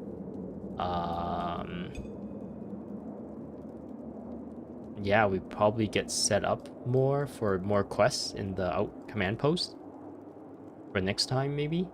And yeah, we can probably do some of these as well. So yeah, excited. Keep going on, keep moving forward and progressing through the story. I'm also really excited for Ender Lilies, to be honest. I might want to. No, I can't. I don't. I'll play Guild Wars during the week, and I'll play Ender Lilies in the weekends. That's all. I'll keep things for now. So yeah, I don't know. Maybe tomorrow or the day after, I can. I'll be hop on, do another stream, and we can continue the story and see how far we get. I am taking it slow. I am still doing the thing I said, where I'm gonna take it slow, really do some of the quests and absorb like all the different story plots and character development and stuff in the area, which I'm having a lot of fun doing. So that's really enjoyable about this game. I really like. For some reason, I'm really enjoying games that just like let you go at your own pace. Or like Genshin Impact, and even Guild Wars 2 for that matter. I feel like I'm always like, if I don't do this in time for the next thing, I'm gonna be missing out or something like that. Or if I don't do this event, I'll be missing out on whatever. If I like right now, maybe today is the last day. I think right now it's the Queen's Gambit, and is it Gambit? No, Queen's. I don't think it's called Gambit. It was that's a movie, right, or a book. Queen's Jubilee and the Festival of the Four Winds right now. And back in the days, whenever these events go on, I'm like, oh, I gotta log in every day, try to get all the different rewards and get all the different achievements and everything. Oh, I'm gonna miss out if I don't log in. And I get like, it like kind of like stresses me out. But now, like something like this, it's just like I'm taking my time, going at my own pace. Same with like Ender Lilies, I'm going at my own pace, and that one I get to decide to like just go back and re-explore certain areas too, in this game and in Ender Lilies, and I could just take my time and really enjoy the game at my own pace.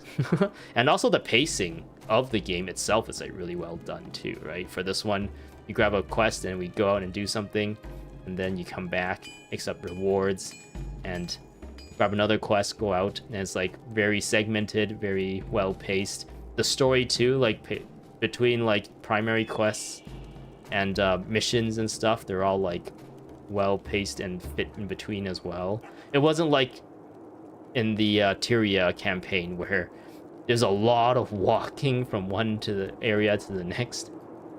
Like the outposts and stuff are like well spread out as well. It's not like going through like 5 zones in order to get to the next like mission area or something. So yeah, I feel like this game, the Nightfall, is really well done in terms of like pacing and the RPG elements and the storytelling and the characters and the heroes and stuff. Okay, I'm gonna head off now. Thanks for stopping by. Thanks for being in chat. Thanks for all the nice, kind words and all the conversations and stuff. And I hope to see you guys in the next one. Okay. I gotta go now. Bye-bye. Nightfall has great pacing. Yes, it does. All right, bye-bye. Have a good night.